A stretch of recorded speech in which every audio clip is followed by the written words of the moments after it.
Hello, my champions. ఎలా ఉన్నారు? Happy new year to all of you once again. So biomolecules chapter ఎప్పటి నుంచో మీరు అందరూ చెప్పమని చెప్తున్నారు, వేరంగా కంప్లీట్ చేయండి సార్ అంటున్నారు. కాబట్టి ఇవాళ బయోమాలిక్యూల్స్ అనే చాప్టర్ నేను ఫైనల్గా స్టార్ట్ చేసేస్తున్నాను.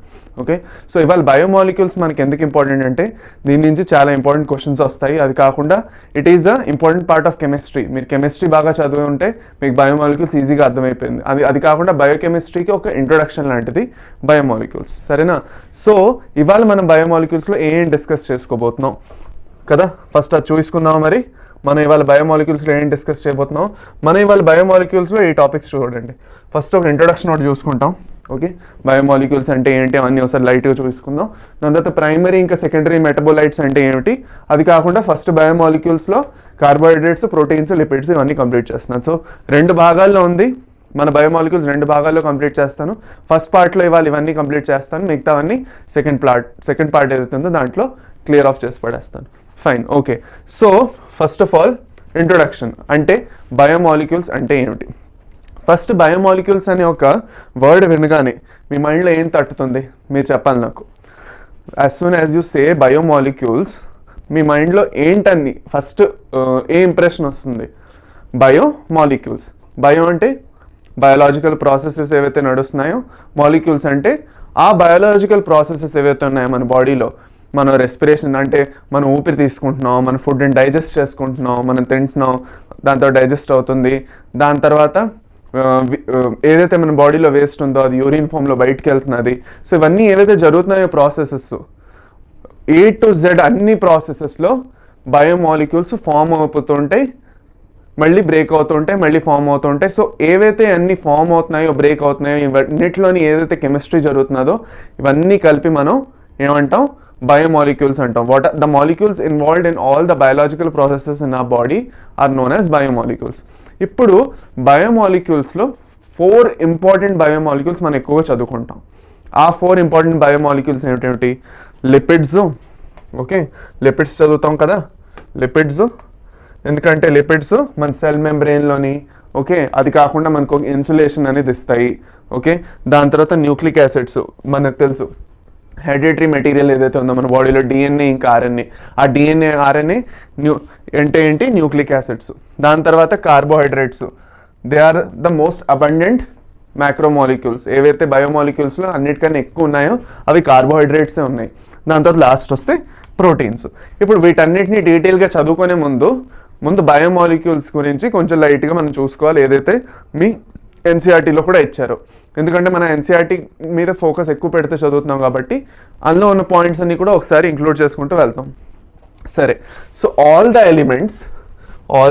Elements molecules or compounds that are present in a living organism. అన్ని ఎలిమెంట్స్, మాలిక్యూల్స్, కంపౌండ్స్ ఏవైతే లివింగ్ ఆర్గానిజమ్స్లో అవైలబుల్గా ఉన్నాయో ఒక బాడీలో ఉన్నాయో, మీ బాడీలో ఉన్న అన్ని మాలిక్యూల్స్, ఓకే, ఎలిమెంట్స్ అవన్నీ కలుపుకొని మనం బయోమాలిక్యూల్స్ అంటాం. సరే, సో బయోమాలిక్యూల్స్ స్టడీ చేయడం ఏదైతే ప్రాసెస్ ఉందో దాన్ని మనం బయోకెమిస్ట్రీ అంటాం.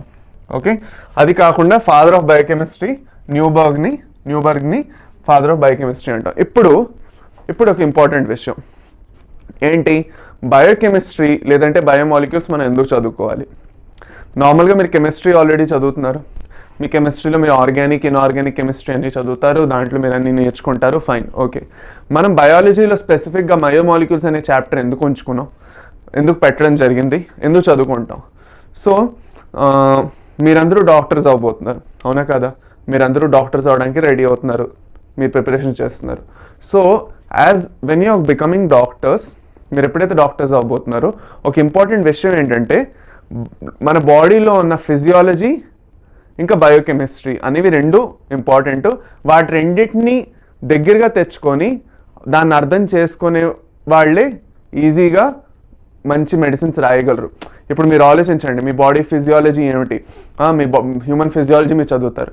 ఆ హ్యూమన్ ఫిజియాలజీలో మన digestion, absorption, breathing and exchange of gases, chemical coordination, integration, hormones గురించి అన్ని A to Z అన్నీ చదువుతాం. ఎక్స్క్రిటరీ సిస్టమ్ అన్నీ చదువుతాం, అవునా కదా?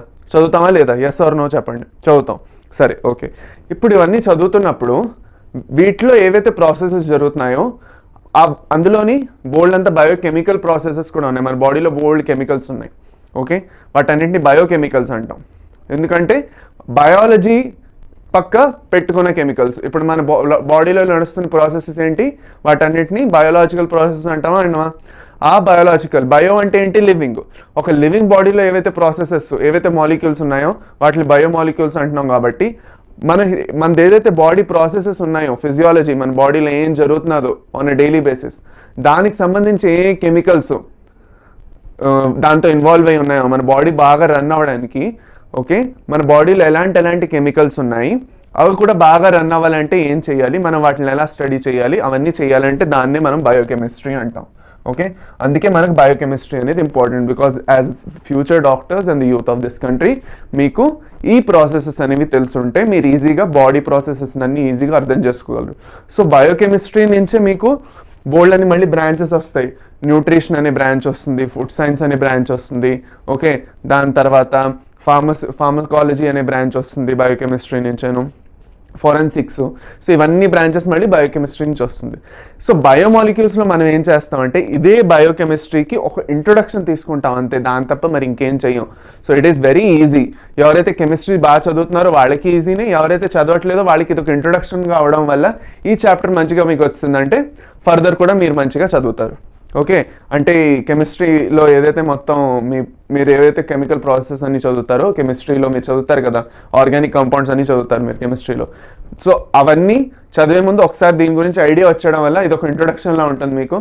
సో మీ బాడీలో కూడా బోల్డ్ అన్ని బయోమాలిక్యూల్స్ ఉన్నాయి కాబట్టి, బోల్డ్ అన్ని ఇలాంటి కాంపౌండ్స్ ఉన్నాయి కాబట్టి మీకు కొత్తగా అనిపించకూడదు అనమాట. అది ఫైన్, సరే చాలు. సో ఇప్పుడు బయోమాలిక్యూల్స్ ఏవైతే ఉన్నాయో వీటిని కొంచెం క్లాసిఫై చేసుకుందాం, సరేనా? లైట్గా క్లాసిఫై చేసుకుందాం. ఇప్పుడు క్లాసిఫై చేసుకుంటున్నప్పుడు రెండు క్లాసెస్లో పెట్టుకుందాం. ఏంటవి? ఫస్ట్ కాంపోనెంట్స్ ఏవైతే ఉన్నాయో, ఆర్గానిక్ కాంపోనెంట్స్ అంటాం వాటిని.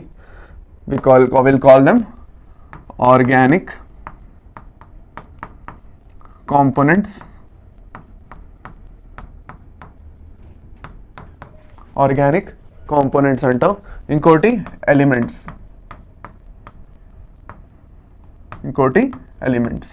సో ఆర్గానిక్ కాంపోనెంట్స్ ఇంకా ఎలిమెంట్స్. ఆర్గానిక్ కాంపోనెంట్స్లో మనకి మెయిన్గా వచ్చేది ఏదేది?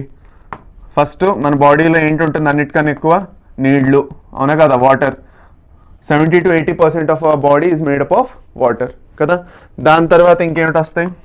కార్బోహైడ్రేట్స్ వస్తాయి.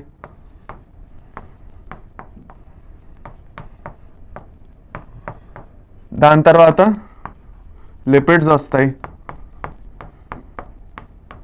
దాని తర్వాత ప్రోటీన్స్ వస్తాయి. దాని తర్వాత లాస్ట్లో న్యూక్లిక్ యాసిడ్స్ కూడా వస్తాయి.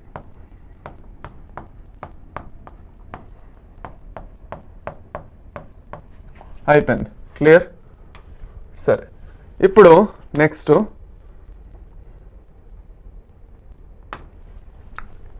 ఎలిమెంట్స్లో ఏ ఎలిమెంట్స్ వస్తాయి? హైడ్రోజన్,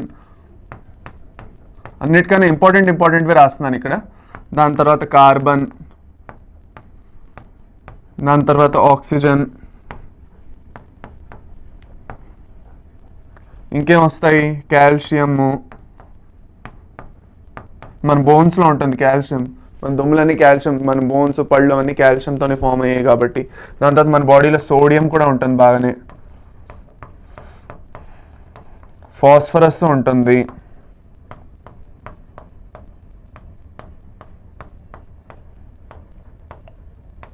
ఇంకేమేమి ఉంటాయి? ఇంకేమైనా ఉంటాయా? ఇంకొన్ని ఏమైనా గుర్తు తెచ్చుకోండి. ఐరన్ కూడా ఉంటుంది మన బాడీలో. ఐరన్ ఉంటుందా? ఉండదా? ఉంటుందిగా, ఐరన్ ఉంటుంది. మన హిమోగ్లోబిన్లో ఐరన్ ఉంటుందా? ఉండదా?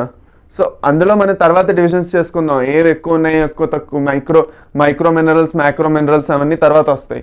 ఏవి ఉన్నాయో అన్నీ రాసేస్తున్నాను, ఓకేనా? So phosphorus, sodium, calcium, oxygen, carbon, hydrogen, sulphur కూడా ఉంటుంది. ఎస్, అదొకటి మర్చిపోయాం, సల్ఫర్. ఓకే కదా, ఇది. సో ఇంత చాలు ప్రస్తుతానికి, మనం ఇంత తెలుసుకోవడం చాలు. ఇప్పుడు ఇది మెయిన్ రెండు divisions, organic components, inorganic elements. వీటిని ఏమందాం? ఇన్ఆర్గానిక్ ఎలిమెంట్స్ అందాం.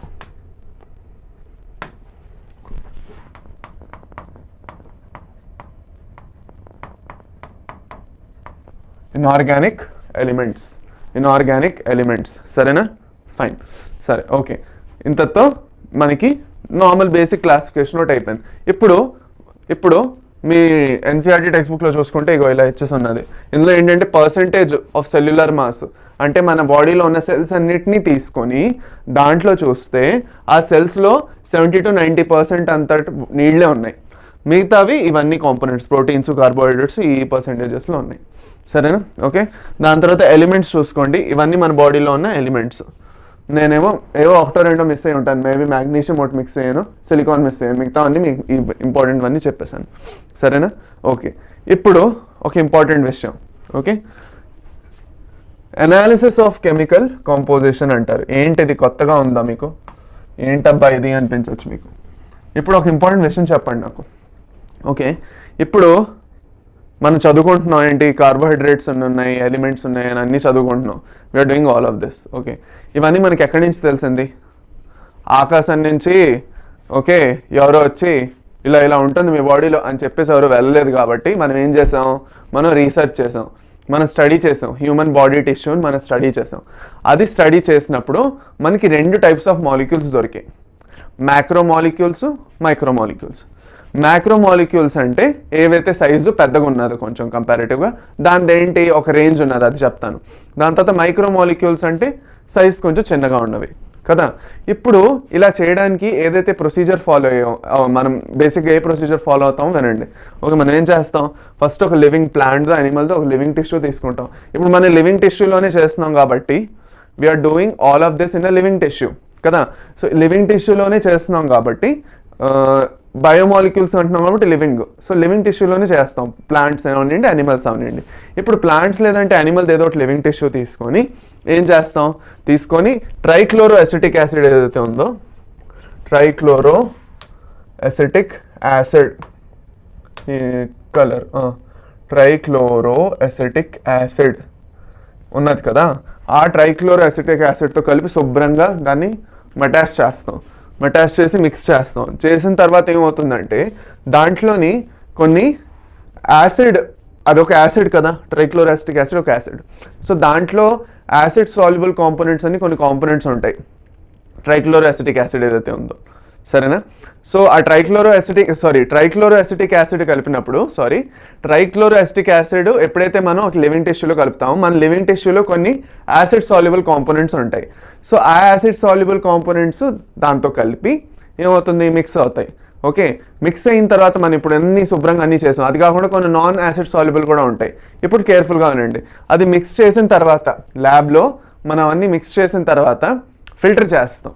సో ఫిల్టర్ అయిపోయింది ఏదైతే ఉందో, ఇప్పుడు ఫిల్టర్ చేస్తామా, ఫిల్టర్ అంటే ఎలాంటి ఫిల్టరు, క్లోత్ ఫిల్టర్ అయినా అవ్వండొచ్చు. చీజ్ క్లోత్ అని ఎక్కువగా వాడతారు. ఓకే, దీన్ని చీజ్ క్లోత్ అంటారు. అది కాకుండా నార్మల్గా మీరు ఫిల్టర్ అంటే మా ఇంట్లోని మనం టీ చేసిన తర్వాత వడకట్టడానికి ఏదైతే స్ట్రైనర్ వాడతాం అవన్నీ ఒక టైప్ ఆఫ్ ఫిల్టరే. సో ఇక్కడ చీజ్ క్లోత్ ఎందుకు వాడుతున్నాం అంటే ఇది ఒక థిన్ ఫిల్టర్ అనమాట, చాలా మైక్రో ఫిల్టర్. సో దీంట్లో మంచిగా ఫిల్టర్ అవుతుంది అనేసి ప్రాపర్గా ఇది ఒక స్టాండర్డ్గా తీసుకొని చీజ్ క్లోత్ వాడతారు. ఇప్పుడు ఈ చీజ్ క్లోత్తో మనం ఫిల్టర్ చేసాం. ఫిల్టర్ చేసిన తర్వాత కింద ఏదైతే ఫిల్టరేట్ వచ్చిందో, ఫిల్టర్ అయ్యి దాన్ని మనం ఫిల్టరేట్ అంటాం. That constitutes the acid soluble pool. దీన్ని మనం ఏమంటాం, ఫిల్టరేట్ అంటాం. It constitutes the acid soluble pool. అంటే ఏదైతే ఈ యాసిడ్లోకి మిక్స్ అయిపోయిందో దాంతో కలుపుకొని అది కిందకి వెళ్ళిపోతుంది. So that will be acid soluble pool, దాన్ని ఫిల్టరేట్ అంటాం. ఏదైతే మీదన ఉండిపోయిందో, వెళ్ళలేదో, అక్కడే ఉండిపోయింది, కిందకి వెళ్ళలేదు, దాన్ని రిటెంటేట్ అంటాం. దాన్ని యాసిడ్ ఇన్సాల్యుబుల్ ఫ్రాక్షన్ అంటాం. ఇప్పుడు ఒక ఇంపార్టెంట్ విషయం, ఏదైతే ఈజీగా వెళ్ళిపోయిందో దాన్ని బట్టి ఏంటి అర్థం, ఆ క్లోత్లో ఉన్న చిన్న చిన్న పోర్స్ ఏదైతే ఉన్నాయో, చిన్న ఫిల్టర్ ఏదైతే ఉందో స్పేసెస్, దాని త్రూగా కూడా అది వెళ్ళిపోయిందంటే it's a very small molecule కాబట్టి అది వెళ్ళగలిచింది. అవునా కాదా? ఇప్పుడు చూడండి, నార్మల్గా మీరు ఒక్క నిమిషం,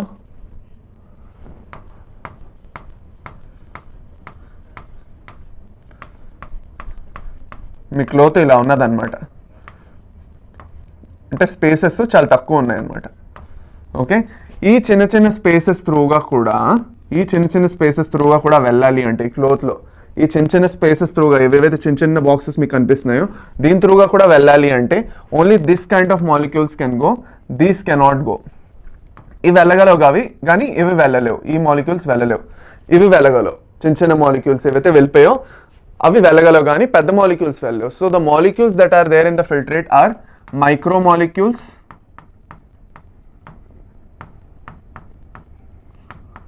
ఎందుకంటే అవి వెళ్ళగలిచాయి కాబట్టి ఆ ఫిల్టర్ త్రూగా, అంత చిన్న చిన్న కన్నాల త్రూగా కూడా వెళ్ళిపోయింది కాబట్టి. రిటెంటేట్లో ఉన్నవి మ్యాక్రో మాలిక్యూల్స్, ఎందుకంటే అవి వెళ్ళలేపావు కదా, అది అనమాట. సో ఇదొక ఇలాగ ఏం చేశారంటే 2 టైప్స్ ఆఫ్ మాలిక్యూల్స్ని సపరేట్ చేశారు. సరేనా, ఫైన్. సో రిటెంటేట్లో మ్యాక్రో మాలిక్యూల్స్ ఉంటాయి, ఫిల్ట్రేట్లో మైక్రో మాలిక్యూల్స్ ఉంటాయి. అది మనం చెప్పడానికి ట్రై చేస్తున్నాం. ఇప్పుడు మ్యాక్రో ఇంకా మైక్రో మాలిక్యూల్స్ గురించి లైట్గా చూసుకుందాం. ఓకే, సో ఇది ఇంకా inorganic dry ash analysis. First ఇది కాదు, ఇది చెప్పేస్తాను చూడండి. ఇప్పుడు యాసిడ్ సాల్యుబుల్లో ఏదైతే ఉందో వాటి సైజ్ మాలిక్యులర్ వెయిట్ ఎంతవరకు ఉండొచ్చు, 18 to 800 డాల్టన్స్. ఇది ఒక యూనిట్ అనమాట. డాల్టన్స్ అనేది చిన్న చిన్న మాలిక్యూల్స్ని వే చేయడానికి ఒక యూనిట్గా పెట్టుకుంటారు. ఇప్పుడు మనం కేజీల లెక్క చూస్తాం, మన నార్మల్ వెయిట్ ఏంటి, కేజీస్, గ్రామ్స్, మిల్లీగ్రామ్స్ చూస్తాం. కానీ మాలిక్యూల్స్ చాలా చిన్న చిన్న సైజులో ఉంటాయి. మన బాడీలో ఉన్న బయోమాలిక్యూల్స్ చాలా చిన్న సైజులో ఉంటాయి కాబట్టి వాటిల్ని ఏం చేస్తాం, డాల్టన్ అనే ఒక యూనిట్ వాడుకుంటాం. ఓకే, దాని తర్వాత రిఫర్ టు యాజ్ మైక్రోమాలిక్యూల్ అంటాం. దాని తర్వాత దీంట్లో ఏవేవి వస్తాయి. ఇప్పుడు ఒక ఇంపార్టెంట్ విషయం ఏంటంటే మైక్రో మాలిక్యూల్స్ ఏవైతే ఉన్నాయో అందులోని ఉట్టి ఆర్గానిక్ కాంపౌండ్స్ వస్తాయని లేకుండా ఆర్గానిక్ ఇన్ఆర్గానిక్ 2 వైపు కాంపోనెంట్స్ వచ్చేస్తాయి. అంటే ఆర్గానిక్లో ఏమేమి వస్తాయి, okay, monosaccharides, oligosaccharides, amino acids, nucleotides, అది కాకుండా కొన్ని ఎలిమెంట్స్ కూడా వచ్చేస్తాయి.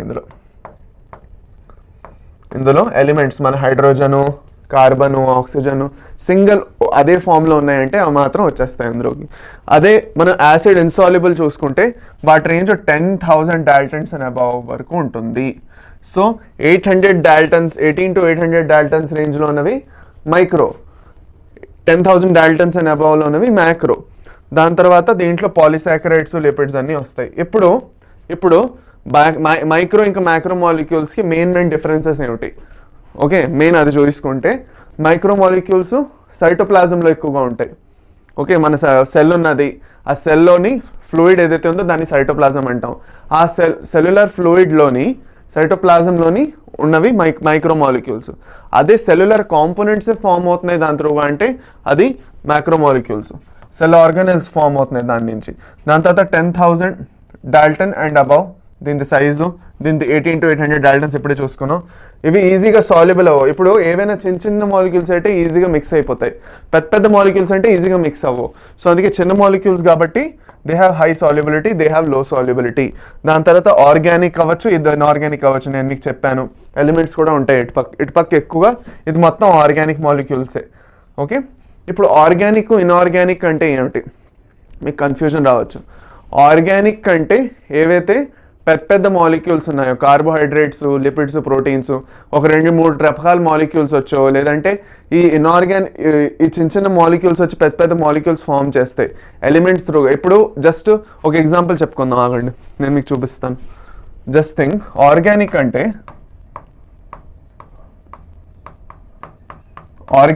ఏంటి, ఆర్గానిక్ మాలిక్యూల్స్ అంటే ఏంటి,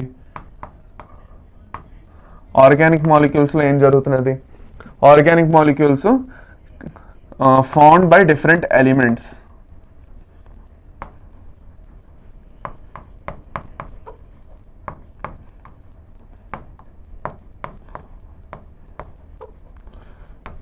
by chemical bonding between them. వాటి మధ్యలో కెమికల్ బాండింగ్ వచ్చి అవి కలిసి వచ్చినప్పుడు వాటిని ఆర్గానిక్ మాలిక్యూల్స్ అంటాం. అదే ఇన్ఆర్గానిక్ అంటే ఏమిటి, ఇన్ఆర్గానిక్లో మాలిక్యూల్స్ ఉండవు, ఎక్కువగా ఎలిమెంట్స్ ఉంటాయి. అవునా కాదా, ఎందుకంటే ఇంకా అవి రా ఫామ్లో ఉన్నాయి, ఆ ఎలిమెంట్స్ అన్ని కలిసి వచ్చి బాండింగ్ అనేది చేయలేదు ఇంకా. ఓకే, ఇన్ఆర్గానిక్ ఏవైతే ఉన్నాయో, inorganic mostly they are elements and ions. ఇవన్నీ ఇన్ఆర్గానిక్లోకి వస్తాయి. ఇప్పుడు అయాన్స్, ఎలిమెంట్స్ ఏవైతే ఉన్నాయో, okay, they are in raw form, అంటే no bonding between them, no bonding. Specifically ions అయితే ఇంకా ఉండొచ్చేమో కానీ అయాన్స్లో ఉండొచ్చు కానీ ఎలిమెంట్స్లో అయితే బాండింగ్ ఉంటుంది కాబట్టి ఎక్కువగా ఎలిమెంట్స్ని గుర్తుపెట్టుకుందాం. No bonding between them. Okay, so సపరేట్గా ఉన్నాయి అనమాట. ఫర్ సపోజ్ దీని ఎగ్జాంపుల్స్ ఏమిటి? హైడ్రోజన్, సల్ఫర్, ఆక్సిజన్, కార్బన్, ఇవన్నీ ఇనార్గానిక్ ఎలిమెంట్స్లోకి వస్తాయి. దీని ఎగ్జాంపుల్స్ ఏమిటి? గ్లూకోజ్, ఫ్రక్టోస్, ఇవన్నీ వస్తాయి.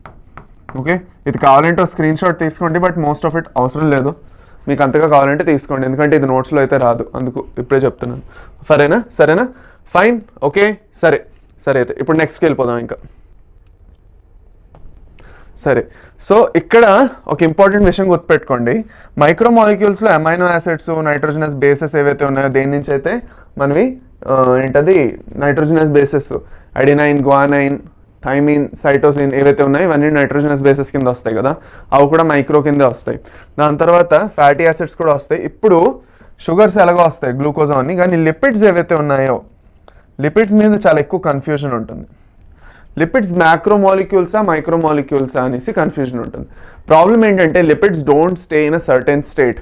అవి మ్యాక్రో ఇంకా మైక్రోకి మధ్యన ఇటు అటు అవుతూ ఉంటాయి. They don't stay either macro or they don't stay either micro. So ఎక్కువగా మైక్రోమాలిక్యూల్స్ అనే స్టేజ్లో ఎక్కువగా ఉంటాయి కాబట్టి వాటిని ఏం చేస్తాం? మైక్రోమాలిక్యూల్స్ కింద పెట్టేస్తాం. ఓకే, ఎక్కువగా అవి ఉన్న స్టేటు మైక్రోమాలిక్యూల్స్ అంటారు వస్తుంది. చిన్న సైజులో ఎక్కువగా ఉంటాయి, అప్పుడప్పుడు అవసరం వచ్చినప్పుడు పెద్ద సైజులోని కలిసి వస్తాయి. ఓకే, కానీ ప్రాబ్లం ఏంటంటే ఎక్కువగా చిన్న సైజులోనే ఉంటాయి కాబట్టి వాటిని మైక్రోమాలిక్యూల్స్ కింద ప్లేస్ చేసేస్తాం. మిగతాది కార్బోహైడ్రేట్స్, ప్రోటీన్స్, ఇంకా న్యూక్లిక్ యాసిడ్స్ ఏవైతే ఉన్నాయో అవి మ్యాక్రోమాలిక్యూల్స్, ఇంకా పెద్ద సైజులోనే ఉంటాయి గ్యారంటీగా. చిన్న సైజులో అవి ఎక్కువగా ఉండవు. ఏవైతే చిన్న షుగర్స్ ఉన్నాయో, కార్బోహైడ్రేట్స్, గ్లూకోజ్, ఫ్రక్టోజ్, అవి ఒక్కటే మైక్రోమాలిక్యూల్స్లోకి వస్తాయి. మిగతావన్నీ మ్యాక్రోమాలిక్యూల్స్ కింద వచ్చేస్తాయి. Okay, fine. ఇక్కడ వరకు క్లియరా? సరేనా? అది కాకుండా ఇప్పుడు మనం ఏదైతే ప్రాసెస్ చేసామో, ఇప్పుడు మీరు చూడండి, ఇప్పుడు ఇది మైక్రో ఇంకా మ్యాక్రో మాలిక్యూల్స్ ప్రాసెస్ చేసాము. ఇది కాకుండా ఇంకొక ప్రాసెస్ ఉంది, యాష్ ప్రాసెస్ అంటారు. చూడండి, ఇనార్గానిక్ ఆర్ యాష్ అనాలిసిస్ అంటారు. అంటే ఏమిటి? ఇందులో ఏం చేస్తారంటే ఏదైతే లివింగ్ టిష్యూ ఉందో, ఓకే, దాన్ని అలాగే వే చేస్తారు ఫస్ట్. ఆ వెయిట్ని మనం ఎక్స్ వెయిట్ అంటారు, వెట్ వెయిట్ అంటారు. దాంట్లో నీళ్లు ఉన్నాయి. ఇప్పుడు ఫర్ సపోజ్ ఒక ప్లాంట్ టిష్యూ తీసుకోండి. ఆ ప్లాంట్ టిష్యూ అంటే ఫర్ సపోజ్ ఆకులు, లేదంటే ఒక పండు, లేదంటే ఒక వెజిటేబుల్. సో లెటస్ సే మనం యాపిల్ పండు తీసుకున్నాం. యాపిల్ ఏదైతే ఫ్రూట్ ఉందో అది తీసుకొని మనం ఏం చేస్తాం? దాన్ని వెయిట్ చేసాం. మనం వెయిట్ చేసినప్పుడు దాన్ని వెట్ వెయిట్ అంటాం, ఎక్స్ అని రాసుకున్నాం. దాని తర్వాత దాన్ని ఏం చేసాం? పూర్తిగా డ్రై చేసి పడేసాం. దాంట్లో ఇంక నీళ్ళు ఏమీ లేకుండా పూర్తిగా డ్రై చేసి పడేసాం అనమాట. ఫుల్ డ్రైగా చేసి పడేసాం. ఆ డ్రైగా అయిన వెయిట్ని డ్రై వెయిట్ అంటాం, వై అంటాం. దాని తర్వాత ఎందుకు ఇవన్నీ చేస్తున్నాం కేర్ఫుల్గా వినండి. దాని తర్వాత ఎక్స్ మైనస్ వై అంటే wet weight minus dry weight చేసిన తర్వాత నీళ్ళది వెయిట్ ఎంత ఉందో తెలిసిపోయింది. సరేనా? నీళ్ళది వెయిట్ ఎంత ఉందో తెలిసిపోయింది. ఇప్పుడు ఏం చేస్తామంటే దాన్ని మైనస్ చేసిన తర్వాత అదే డ్రై వెయిట్ని వాడుకొని మనం దాన్ని ఫుల్గా బర్న్ చేస్తాం. బ్లాస్ట్ ఫర్నెస్ అనేసి ఒక మషిన్ ఉంటుంది పెద్దది. దాంట్లోపల 800-900 డిగ్రీ సెల్సియస్ వరకు దాన్ని బర్న్ చేసేస్తారు పూర్తిగాను. ఎప్పుడు మనం గుర్తుపెట్టుకోవాల్సిన విషయం ఏంటంటే, మనం బర్న్ చేసినప్పుడు ఏదైనా ఆర్గానిక్ కాంపోనెంట్స్ ఉంటే అవి పూర్తిగా వెళ్ళిపోతాయి, వాటి నేచర్ అంతా పోతుంది. కార్బోహైడ్రేట్స్, ప్రోటీన్స్, వాటి నేచర్ ఇంక ఉండదు. ఇంకా దాంట్లో ఏవైతే కాంపోనెంట్స్ ఉన్నాయో, ఫర్ సపోజ్ కార్బను, హైడ్రోజను, ఇవన్నీ ఏవైతే ఉన్నాయో అవి మాత్రం ఎక్కడికి వెళ్ళవు, అవి అలాగే ఉండిపోతాయి. సో ఆ ఎలిమెంట్స్ ఏదైతే ఉందో దాంట్లోని మనం ఆ ఇనార్గానిక్ కాంపోనెంట్స్ ఏవైతే ఉన్నాయో అందులో ఎంత ఉన్నాయి, కార్బన్ ఎంత ఉంది, ఆక్సిజన్ ఎంత ఉంది, హైడ్రోజన్ ఎంత ఉంది, సల్ఫర్ ఎంత ఉంది, ఫాస్ఫరస్ ఎంత ఉంది అని ఒక్క ఎలిమెంట్ని సపరేట్గా మనం టెస్ట్ చేయడానికి మెథడ్స్ ఉన్నాయి బయోకెమిస్ట్రీలో. సో మీరు ఫర్ సపోజ్ హయ్యర్ క్లాసెస్లో గ్లూకోజ్ అనాలిసిస్, ఫ్రక్టోస్ అనాలిసిస్ అవన్నీ ఎలాగో వస్తాయి. అది కాకుండా మీకు ఫర్ సపోజ్ మీరు బయోకెమిస్ట్రీనే స్పెసిఫిక్గా పర్స్యూ చేస్తే, ఓకే, మీకు దాంట్లో స్పెసిఫిక్గా ఒక్కొక్క ఎలిమెంట్కి ఒక టెస్ట్ వస్తుంది. ఇదన్నీ చేసిన తర్వాత యాష్ అనాలిసిస్కి ఒక ప్రాపర్గా ఒక సెమిస్టర్ అంతా అదే ఉంటుంది మీకు. సరేనా? సో అది అన్నమాట సంగతి. ఫైన్, ఓకే, చాలు. ఇక్కడ వరకు మనం ఇక్కడ క్లియర్ అయిపోయింది మంది. సరే, ఇప్పుడు ఫర్దర్ వెళ్ళిపోదాం. మనం ప్రైమరీ ఇంకా సెకండరీ మెటబోలైట్స్ అనేవి మొదలెట్టేసుకుందాం. ఓకే, సో కొంచెం స్లోగా వెళ్తున్నాను ఎందుకంటే అందరికీ ఫాస్ట్గా నేను చెప్పుకొని వెళ్ళిపోతే వెంటనే అర్థం కాకపోవచ్చు, అందుకే నేను స్లోగా వెళ్తున్నాను. ఫర్ సపోజ్ ఎవరికైనా కొంచెం ఫాస్ట్గా నేర్చుకోవాలని ఉంది, ఏమైనా టాపిక్ వాళ్ళకి ఆల్రెడీ తెలుసు, ఈ టాపిక్ నాకు అక్కర్లేదు, నేను చదవక్కర్లేదు, నాకు ఆల్రెడీ తెలుసు అంటే స్కిప్ చేసుకోండి. ఓకేనా? స్కిప్ చేసుకొని ఎక్కడెక్కడైతే మీకు డౌట్స్ ఉన్నాయో ఆ డౌట్స్ ఉన్న టాపిక్స్లో మీరు క్లియర్గా చూసుకోండి. నా ప్రైమరీ ఇంకా సెకండరీ మెటబోలైట్స్. మెటబాలిజం అనే వర్డ్ విన్నారా ముందు? మెటబాలిజం అనే వర్డ్ వింటే మెటబోలైట్స్ అనేది అర్థమవుతుంది. What are metabolites? మెటబోలైట్స్ అంటే ఏమిటి? ఇప్పుడు చూడండి. Okay, metabolism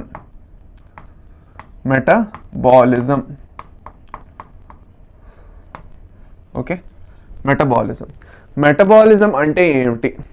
what do you mean by metabolism? First of all metabolism అంటే ఏంటి? మెటబాలిజం అంటే క్యాటబాలిజం ప్లస్ అనబాలిజం.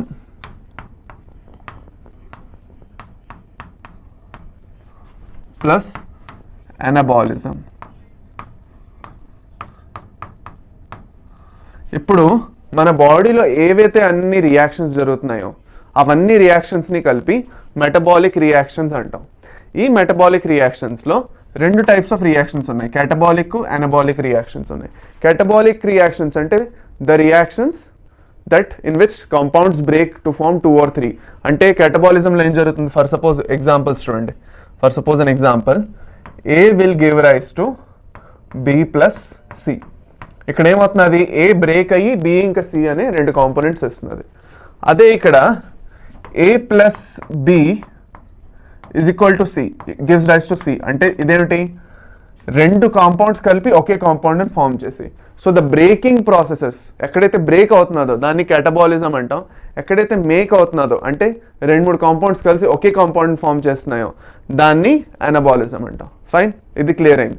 ఇప్పుడు ఇక్కడ మనం ఏబిసి ఇవన్నీ మాలిక్యూల్స్ చూస్తున్నావా? Okay, so whatever molecules are involved in this catabolism and anabolic reactions are known as metabolites. So metabolites అంటే ఏమిటి? మెటబోలైట్స్ అంటే ఏంటి చెప్పండి, అర్థమైందా ఏమైనా? What are metabolites? Compounds that are involved in metabolic reactions. ante in metabolic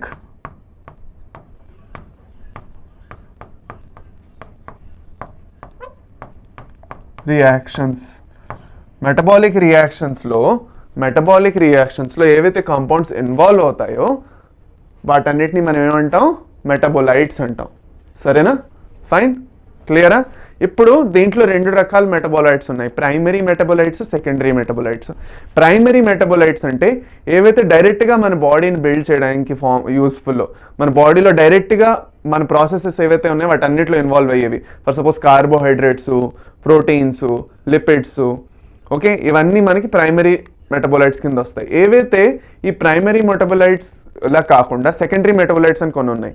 ఆ secondary metabolites ఏంటి? ఇవి డైరెక్ట్గా మన బాడీ బిల్డింగ్లోని లేదంటే మన గ్రోత్ ఇంకా డెవలప్మెంట్లో ఇన్వాల్వ్ అవ్వట్లేదు, కానీ వాటిదేదో సమ్ పర్పస్ ఉన్నది. ఐదర్ మన బాడీలో ఇండైరెక్ట్గా ఇన్వాల్వ్ అవుతున్నాయి, లేదంటే ఫర్ సపోజ్ ప్లాంట్స్లోనే అనుకోండి, ప్లాంట్స్లో వాటికి కొన్ని పర్పస్ ఉండడమే కాకుండా అది కాకుండా వాటిని వేరే ఇప్పుడు ఎసెన్షియల్ ఆయిల్స్ ఏవైతే ఉన్నాయో ప్లాంట్ని మైండ్లో పెట్టుకుంటూ ఎసెన్షియల్ ఆయిల్స్ ఏవైతే ఉన్నాయో, లెమన్ ఆయిల్, ఇవన్నీ టైప్స్ ఆఫ్ ఆయిల్ ఉన్నాయి కదా, యూకలిప్టస్ ఆయిల్, ఇవన్నీ సెకండరీ మెటబాలైట్స్ కింద వస్తాయి. వీటిని కమర్షియల్ పర్పసెస్ కూడా ఉంటాయి వీటికి. సో మనం ఇప్పుడు మనం చదువుకుంటాం బయోమాలిక్యూల్స్, ఒక విషయం క్లియర్గా గుర్తుపెట్టుకోండి.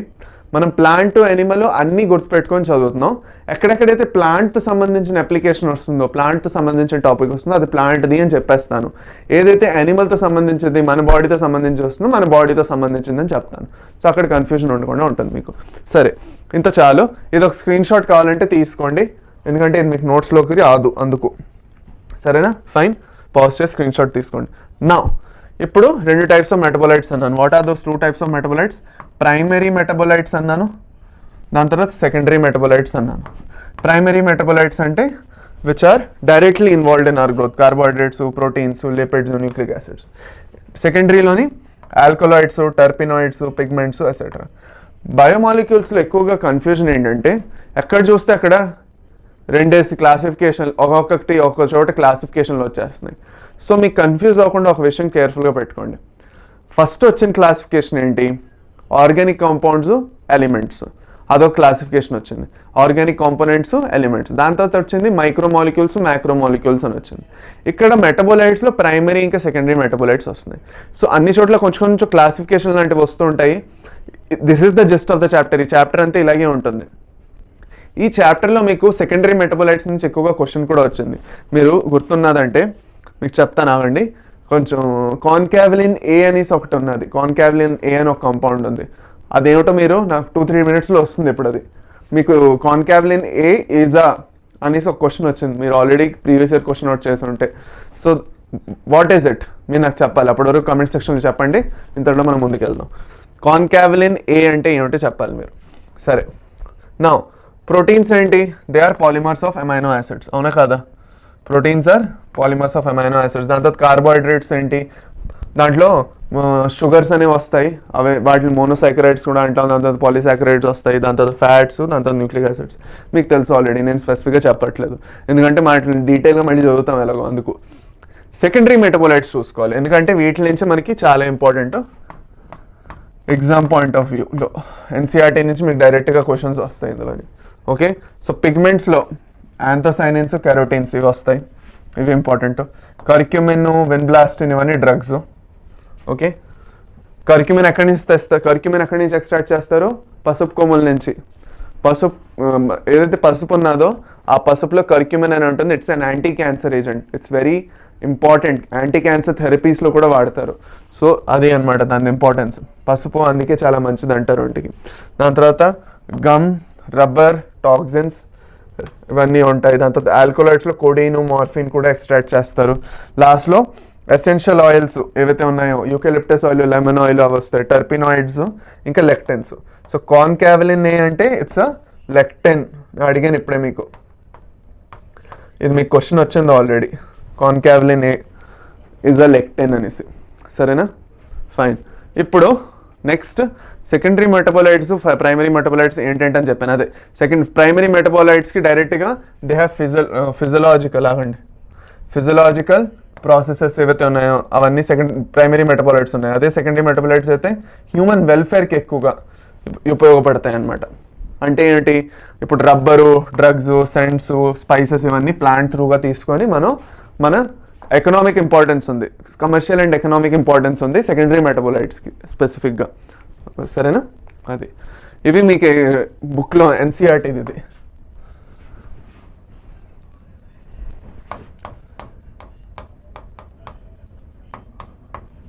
చాలా ఇంపార్టెంట్ అబ్బా, ఎప్పుడు చెప్తున్నాను. ఇది ఈ టేబుల్ అంతా మొత్తం గుర్తుండాలి మీకు ఎప్పుడు. ఈ టేబుల్ మీ మైండ్లో అచ్చిపడిపోవాలి, అంత ఇంపార్టెంట్ ఈ table. This table is very much important. డైరెక్ట్గా దీని నుంచి క్వశ్చన్స్ వస్తాయి. ఇది చాలా ఇంపార్టెంట్. సో చూసుకోండి అది. నా ఫైనల్గా కార్బోహైడ్రేట్స్తో మొదలెట్టేద్దాం. ఇంకా కార్బోహైడ్రేట్స్ అంటే ఏమిటి? కార్బోహైడ్రేట్స్ మన వర్డ్ విన్నాం. దాంట్లోనే రెండు. కార్బో అంటే కార్బన్, అవునా కదా? కార్బో అంటే ఏంటి? కార్బన్. ఇలా వద్దు, సపరేట్గా రాద్దాం అవ్వండి.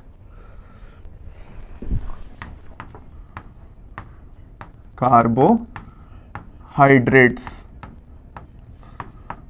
సో దాన్ని బట్టి అర్థం ఏంటి? వాటిలో ఉన్న మెయిన్ రెండు కాంపోనెంట్స్ ఏమిటి కార్బోహైడ్రేట్స్లో చెప్పండి? 3 కాంపోనెంట్స్, సారీ 2 కాదు. What are the 3 main components of carbohydrates? First కార్బోలో కార్బన్ ఉంటుంది, దాన్ని సి అని కూడా అంటాం. హైడ్రేట్స్ అంటే it consists of hydrogen, H and oxygen కదా. అది సో బేసిక్గా కార్బోహైడ్రేట్స్ ది ఎంపెరికల్ ఫార్ములా అని మీరు చదువుతారు. ఎప్పుడైనా విన్నారా? ఎంపెరికల్ ఫార్ములా అంటే కామన్ ఫార్ములా అంటే దాన్ని ఆ 3 ఎలిమెంట్స్ని వాడుకుంటూ మీరు అన్ని కార్బోహైడ్రేట్స్ గురించి రాయగలరు. What is the empirical formula of carbohydrate? CHO.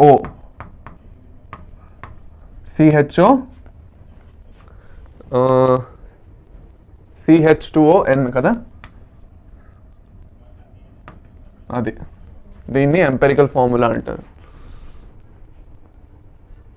అంతే, అది కరెక్ట్. CH2ON. అది దీన్ని ఎంపెరికల్ ఫార్ములా అంటారు కార్బోహైడ్రేట్స్. ఫర్ సపోజ్ మీరు గ్లూకోజ్ది ఫార్ములా అనుకోండి C6H12O6. సో అప్పుడు మనం 6 అని యాడ్ చేసేస్తాం N ప్లేస్లో. దీని ఎగ్జాంపుల్ ఒకటి ఫర్ సపోజ్ చెప్తాను ఆగండి. ఇప్పుడు ఎంపెరికల్ ఫార్ములా ఏంటి,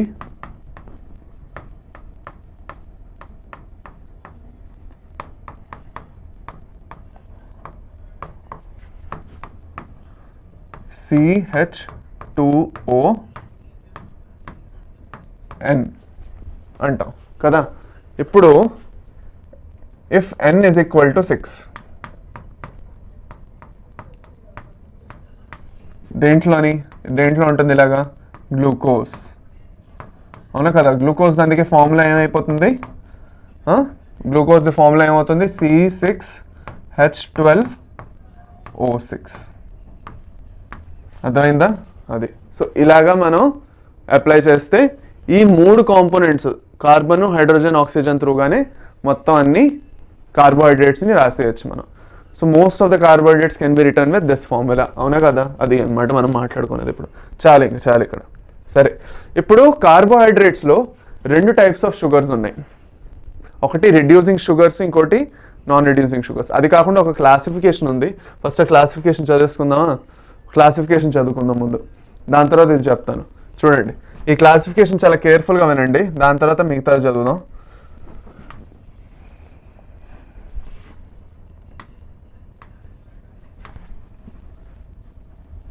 కేర్ఫుల్ చాలా కేర్ఫుల్గా వినండి.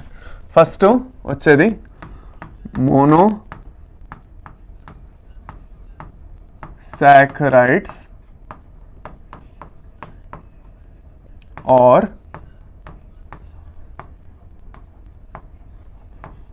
షుగర్స్, సరేనా.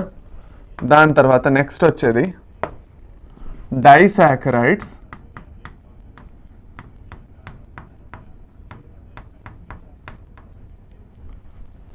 దాని తర్వాత వచ్చేది ఆలిగోసాకరైడ్స్,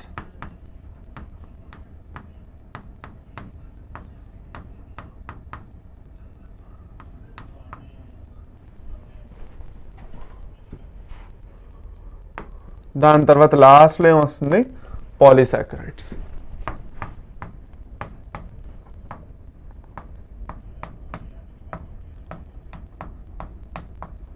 సరేనా, ఫైన్, ఓకే. ఇప్పుడు కేర్ఫుల్గా వినండి. మోనోసాకరైడ్స్ అంటే నంబర్ ఆఫ్ మోనోమర్ యూనిట్స్, అంటే ఎన్ని మాలిక్యూల్స్తో ఒక కాంపోజిట్ మాలిక్యూల్ అంతా తీసుకుంటే వీటిని షుగర్స్ అని ఎందుకు అంటామంటే they are made up of only 1. Mono అంటే 1, so they are made up of only 1 sugar unit. So ఇక్కడ దాని నంబర్ కూడా రాసేస్తున్నాను, ఎన్ని నెంబర్ ఆఫ్ మాలిక్యూల్స్ ఉంటాయో. How many number of molecules together form a sugar అంటే మనం ఏం రాసుకుంటాం, ఇక్కడ 1, ఓకే, ఇక్కడ 2, ఇక్కడ 3 to 10 మాలిక్యూల్స్ కలిపి ఫామ్ చేస్తాయి. అదే ఇక్కడ మోర్ దాన్ 10 కన్నా ఇంకా ఇంక్రీజ్ అయ్యిందంటే అవన్నీ ఇంకా పాలీసాకరైడ్స్ కింద వచ్చేస్తాయి. అంటే ఒకే సింగిల్ మాలిక్యూల్ ఉంటే దాన్ని మోనోసాకరైడ్ అంటాం. 2 మోనోసాకరైడ్స్ కలిసి వచ్చి ఫామ్ చేస్తే దాన్ని డైసాకరైడ్స్ అంటాం. బోల్డ్ అన్ని మోనోసాకరైడ్స్ కలిసి వచ్చి లేదంటే డైసాకరైడ్స్ అంటే ఏంటి, ఇప్పుడు ఇక్కడ నెంబర్ ఆఫ్ మాలిక్యూల్స్ పెరిగిపోతున్నాయి, ఇంకా 3 to 10 మాలిక్యూల్స్ కలిసి వస్తే దాన్ని ఆలిగోసాకరైడ్స్ అంటాం, షుగర్ యూనిట్స్. లాస్ట్లో 10 కన్నా ఎక్కువ ఇంకా చాలా పెద్ద మాలిక్యూల్స్ ఇంకా వాటన్నిటిని పాలీసాకరైడ్స్ అంటాం. ఇప్పుడు వీటిల్లో మనం ఏం చేద్దామంటే డివిజన్స్ చేసుకుందాం, సరేనా. సో మోనోసాకరైడ్స్ ఏవైతే ఉన్నాయో వాటిలో 2 టైప్స్ ఆఫ్ షుగర్స్ వస్తాయి మళ్ళీ. అదేంటి, ఆల్డోస్ షుగర్స్ అని వస్తాయి, ఇంకోటి కీటోస్ షుగర్స్ అని వస్తాయి. ఆల్డోస్ షుగర్లోని ఏదైతే ఇది CHO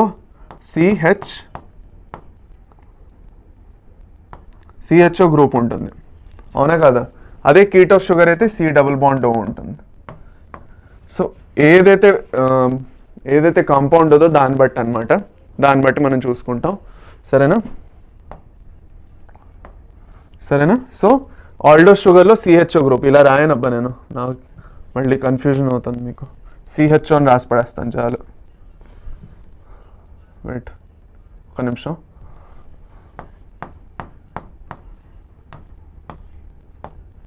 ఇది CO గ్రూప్ అంతే, అలాగే రాస్తాను బెటర్ అది.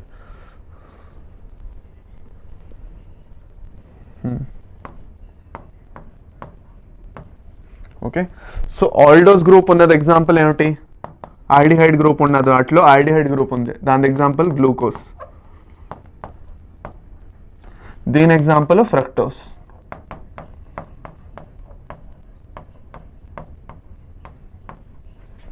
ఓకే, నా ఇది సింగిల్ షుగర్ మాలిక్యూల్ ఉన్న మాలిక్యూల్. ఇప్పుడు నెక్స్ట్ డైసాకరైడ్స్కి వచ్చేస్తే, డైసాకరైడ్స్లో ఎగ్జాంపుల్స్ ఏంటంటే వస్తాయి, సూక్రోజ్ వస్తుంది ఒకటి. Sucrose is made up of glucose plus fructose.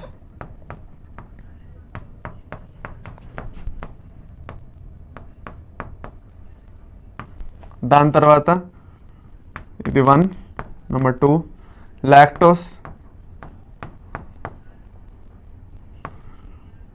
Galactose plus galactose form చేస్తుంది రెండు కలిసి.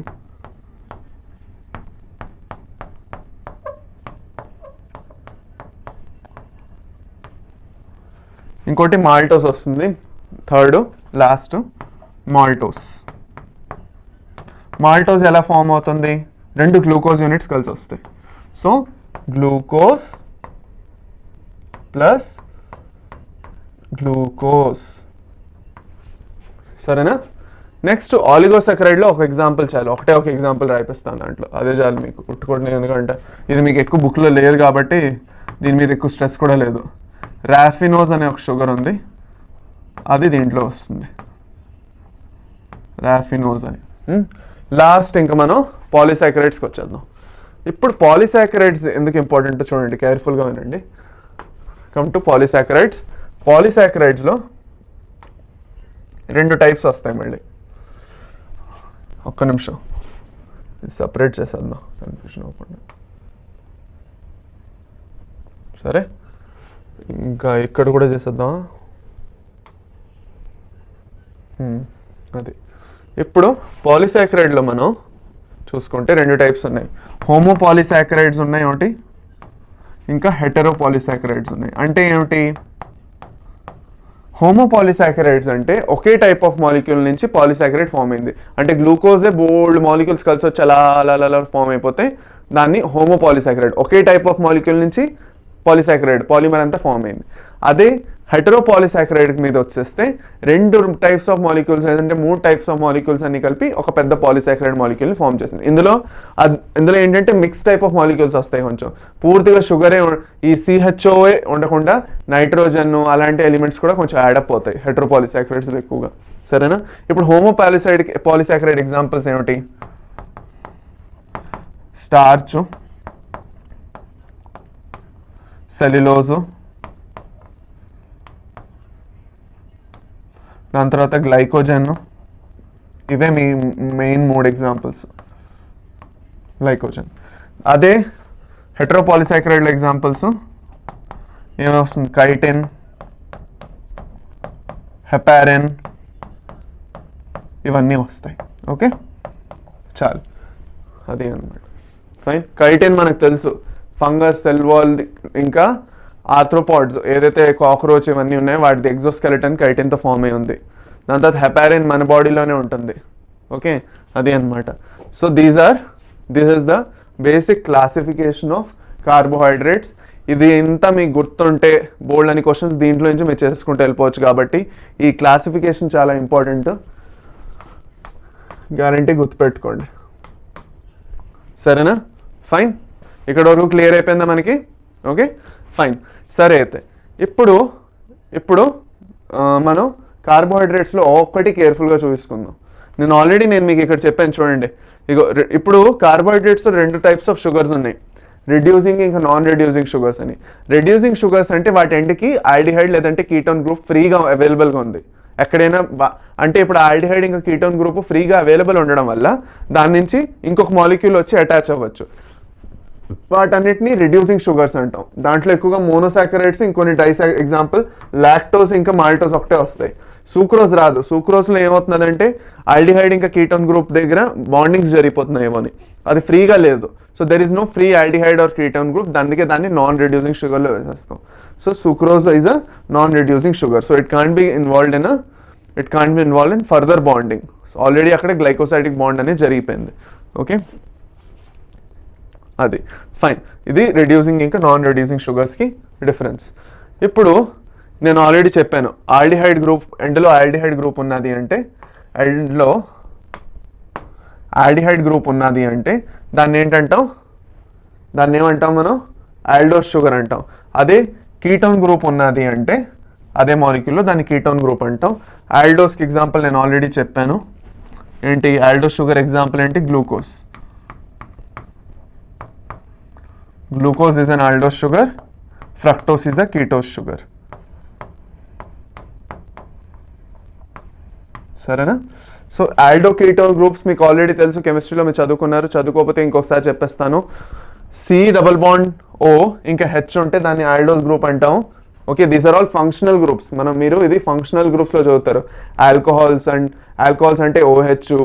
ఓకే, దాని తర్వాత కార్బాక్సిలిక్ యాసిడ్స్ అంటే COOH. అవన్నీ కార్బాక్సిలిక్ యాసిడ్ అవుతాయి ఏ మాలిక్యూల్ వెనకాల. COO అంటే ఎస్టర్స్ అంటాము. దాని తర్వాత CO అంటే కీటోన్ అంటాము. సో ఇవన్నీ మీరు ఆల్రెడీ ఫంక్షనల్ గ్రూప్స్లో చదువుకున్నారు కెమిస్ట్రీలో, అందుకే నేను స్పెసిఫిక్గా మళ్ళీ చెప్పట్లేదు. సరేనా?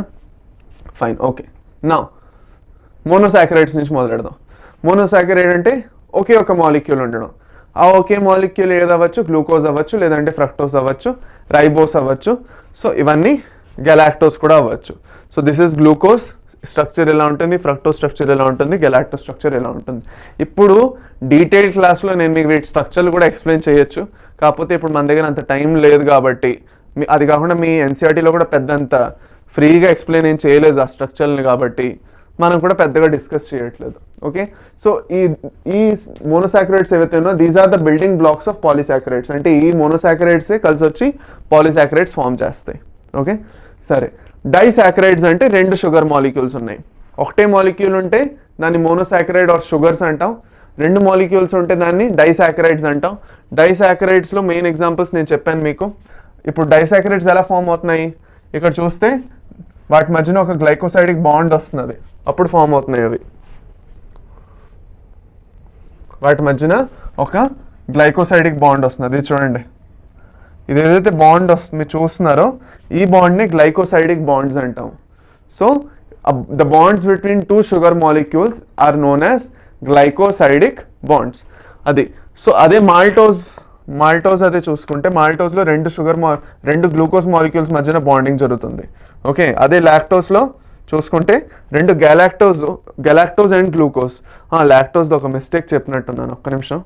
గెలాక్టోస్ ప్లస్ గ్లూకోజ్, అది కరెక్షన్ చేసుకోండి, సారీ.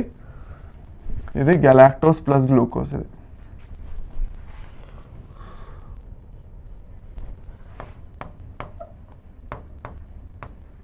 ఓకే, సారీ పిల్లలు. సరే, ఓకే.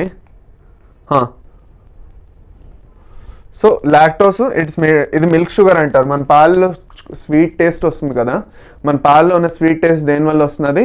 లాక్టోస్ ఉండడం వల్లే. ఓకే, అది. సో దాని తర్వాత మాల్టోస్ అనేది మాల్ట్ షుగర్ అంటాం. దాని తర్వాత సూక్రోజ్ అది ఏదైతే ఉందో ఎక్కువగా మన షుగర్ ఏదైతే టేబుల్ షుగర్ అంటే మనం ఏదైతే పంచదార తింటామో దాంట్లో సూక్రోజే ఉంటుంది. So it is made up of glucose ఇంకా ఫ్రక్టోస్, రెండు మాలిక్యూల్స్. వాటి కెమికల్ స్ట్రక్చర్ ఎలా అయితే ఫామ్ అయిందో అది ఇక్కడ ఉంది, చూసుకోండి ఒకసారి.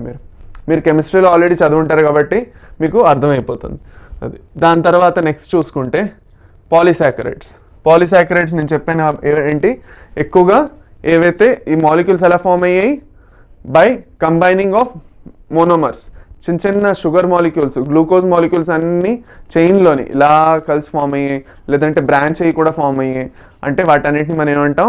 పాలీసాకరైడ్స్ అంటాం. సో పాలీసాకరైడ్స్లో నేను రెండు టైప్స్ చెప్పాను, హెట్రో పాలీసాకరైడ్స్, హోమో పాలీసాకరైడ్స్, రెండు టైప్స్ చదువుకున్నాం. సో హోమో పాలీసాకరైడ్స్ ఎక్కువగా మనకి ఏమేమి వస్తాయి? Starch, cellulose, glycogen, inulin. ఇది కూడా ఒక హోమోపాలిసాకరైడ్, ఫ్రక్టోస్ నుంచి ఫామ్ అవుతుంది ఇన్యులిన్. సరేనా? అవన్నీ హెట్రోపాలిసాకరైడ్స్లో నేను చెప్పాను, కైటిన్ అవన్నీ వస్తాయి. ఫస్ట్ హోమోపాలిసాకరైడ్స్ చదివేసుకుందాం. Let us study the homopolysaccharides first. Homopolysaccharides చూసుకుంటే ఫస్ట్ సెల్యులోజు ఏదైతే ఉందో అది ఎక్కువగా ప్లాంట్స్లోనే ఉంటుంది, యానిమల్స్లో ఉండదు. సెల్యులోజ్ వల్ల రిజిడిటీ వస్తుంది, అంటే గట్టిగా అయిపోతుంది అనమాట. సెల్యులోజ్ ఒక గట్టిగా ఉన్న మెటీరియల్, సో దానివల్ల రిజిడిటీ వచ్చేస్తుంది. సో మీరు ఎక్కువగా ఇప్పుడు ఫర్ సపోజ్ ఫైబర్ ఫుడ్స్ అంటాం మనం ఇప్పుడు, పండు తొక్కల్లోని లేదంటే కాయ తొక్కల్లోని లేదంటే మిగతా ఏదైతే బోల్డ్ చోట్ల గ్రీన్గా ఏదైతే అది దాంట్లో పెక్టిన్ కూడా ఉంటుంది, అది కూడా ఒక టైప్ ఆఫ్ పాలిసాకరైడ్ అనుకోండి. సో సో ఇవన్నీ ఏవైతే సెల్యులోస్ ఇవన్నీ ఏవైతే ఉన్నాయో ఇవి ఎక్కువగా ఫైబర్ ఫుడ్స్ కింద వస్తాయి. యూ కాంట్ డైజెస్ట్ దెమ్, కానీ దానివల్ల it makes bulk of the food, it increases the bulk of the food so that it's easier for the body to remove all the toxics from your body. ఏదైతే అక్కలేని food అంతా ఉందో దాన్ని మీ anus నుంచి remove చేయడానికి cellulose అవన్నీ help చేస్తాయి as fibre foods కదా. So but we can't digest them because they have beta glucose. వాటిలో బీటా గ్లూకోజ్ ఉంటుంది. ఇప్పుడు ఒక ఇంపార్టెంట్ విషయం చూడండి, there are 2 types of glucose for now. ఇప్పుడు మనం చూసుకుంటే 2 types ఆఫ్ గ్లూకోజ్లు ఉన్నాయి. ఆల్ఫా గ్లూకోజ్ ఒకటి ఉంది, ఇంకా బీటా గ్లూకోజ్ అని 2 ఉన్నాయి. ఇప్పుడు వాటి కెమికల్ స్ట్రక్చర్లో మీకు వెళ్ళను, కానీ ఆల్ఫా గ్లూకోజ్ ఏదైతే ఉందో ఆల్ఫా గ్లూకోజ్ నుంచే ఫామ్ అయింది స్టార్చ్. నా స్టార్చ్ని మనం డైజెస్ట్ చేయగలం. We can digest starch because we have alpha amylase in our body. We have alpha amylase in our body. Okay, we have alpha amylase in our body. అందుకే మనం digest చేసుకోవాలి. But we can't digest beta glucose which is present in cellulose. Now, who can digest beta glucose? It can be digested by ruminants. Ruminants అంటే ఏమిటి?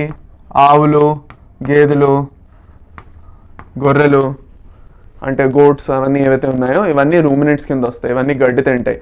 గడ్డిలో ఎక్కువగా cellulose ఉంటుంది. ఇప్పుడు ఆ సెల్యులోజ్ని digest చేయడానికి they have beta amylase. They have beta amylase. ఈ beta amylase ఉండడం వల్ల అవి డైజెస్ట్ చేయగలవు. ఈ బీటా ఎమైలేజ్ కూడా వాటి గట్ ఫ్లోరా ఏదైతే ఉందో ప్రొడ్యూస్డ్ బై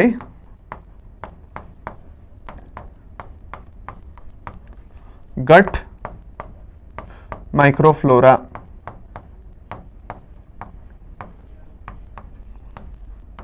గట్ మైక్రోఫ్లోరా అంటే వాటి పొట్టలో ఏదైతే మైక్రో ఆర్గానిజమ్స్ ఉన్నాయో ఆ మైక్రో ఆర్గానిజమ్స్ని ప్రొడ్యూస్ చేస్తున్నాయి బీటా మైలేజ్. అప్పుడు ఆ బీటా మైలేజ్ని ఈజీగా సెల్యులోజ్ ఏదైతే ఉందో బీటా గ్లూకోజ్ ఏదైతే ఉందో డైజెస్ట్ చేయగలదు బీటా మైలేజ్. అది అనమాట. ఇది మీది బేసిక్ నాలెడ్జ్ ఉండాలి మీకు అర్థం చేసుకోవడానికి. అందుకే we can't digest cellulose. Okay, మనం సెల్యులోజ్ని డైజెస్ట్ చేసుకోలేం, మనం స్టార్చ్ని డైజెస్ట్ చేసుకోగలం because it has alpha glucose. And in this we have beta glucose in cellulose. Because of that we can't digest it. Only ruminants like example, దీనికి example కూడా ఇచ్చేస్తాను. Cow అనేది ఒక example. Cow, goats etcetera. సరేనా? Fine. Okay, చాలు. ఇప్పుడు next ముందుకు వెళ్ళిపోదాం. ఇప్పుడు ముందుకు వెళ్దాం. ఇప్పుడు నెక్స్ట్ చూసుకుంటే మనం పాలిసాకరైడ్స్లో నెక్స్ట్ వచ్చేది స్టార్చ్ నేను ఆల్రెడీ చెప్పాను. ఓకే, స్టార్చ్ ఎలా ఫామ్ అయ్యింది? How is starch formed?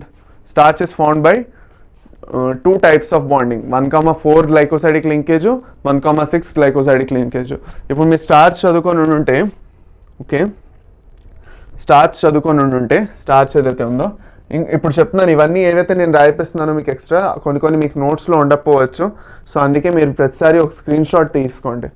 Okay, next time నుంచి నేను మీకు ఎక్స్ట్రాగా కొన్ని స్లైడ్స్ ప్రిపేర్ చేసుకుని పెట్టుకుని దాని మీద రాయిపించేస్తాను. ఇవాళ ఒకటే అవ్వట్లేదు కొంచెం. అది స్టార్చ్ ఏదైతే ఉందో it is made up of alpha glucose units. ఈ ఆల్ఫా గ్లూకోజ్ యూనిట్స్ ఏవైతే ఉన్నాయో ఓకే వెల్ అరేంజ్ ఉన్నాయి 2 typesలో. ఒకటి 1,4 ఇలా కాదు, ఆల్ఫా 1,4 అని అందాం దాన్ని, అది కరెక్ట్ అవుతుంది. ఓకే, ఆల్ఫా 1,4 గ్లైకోసైడిక్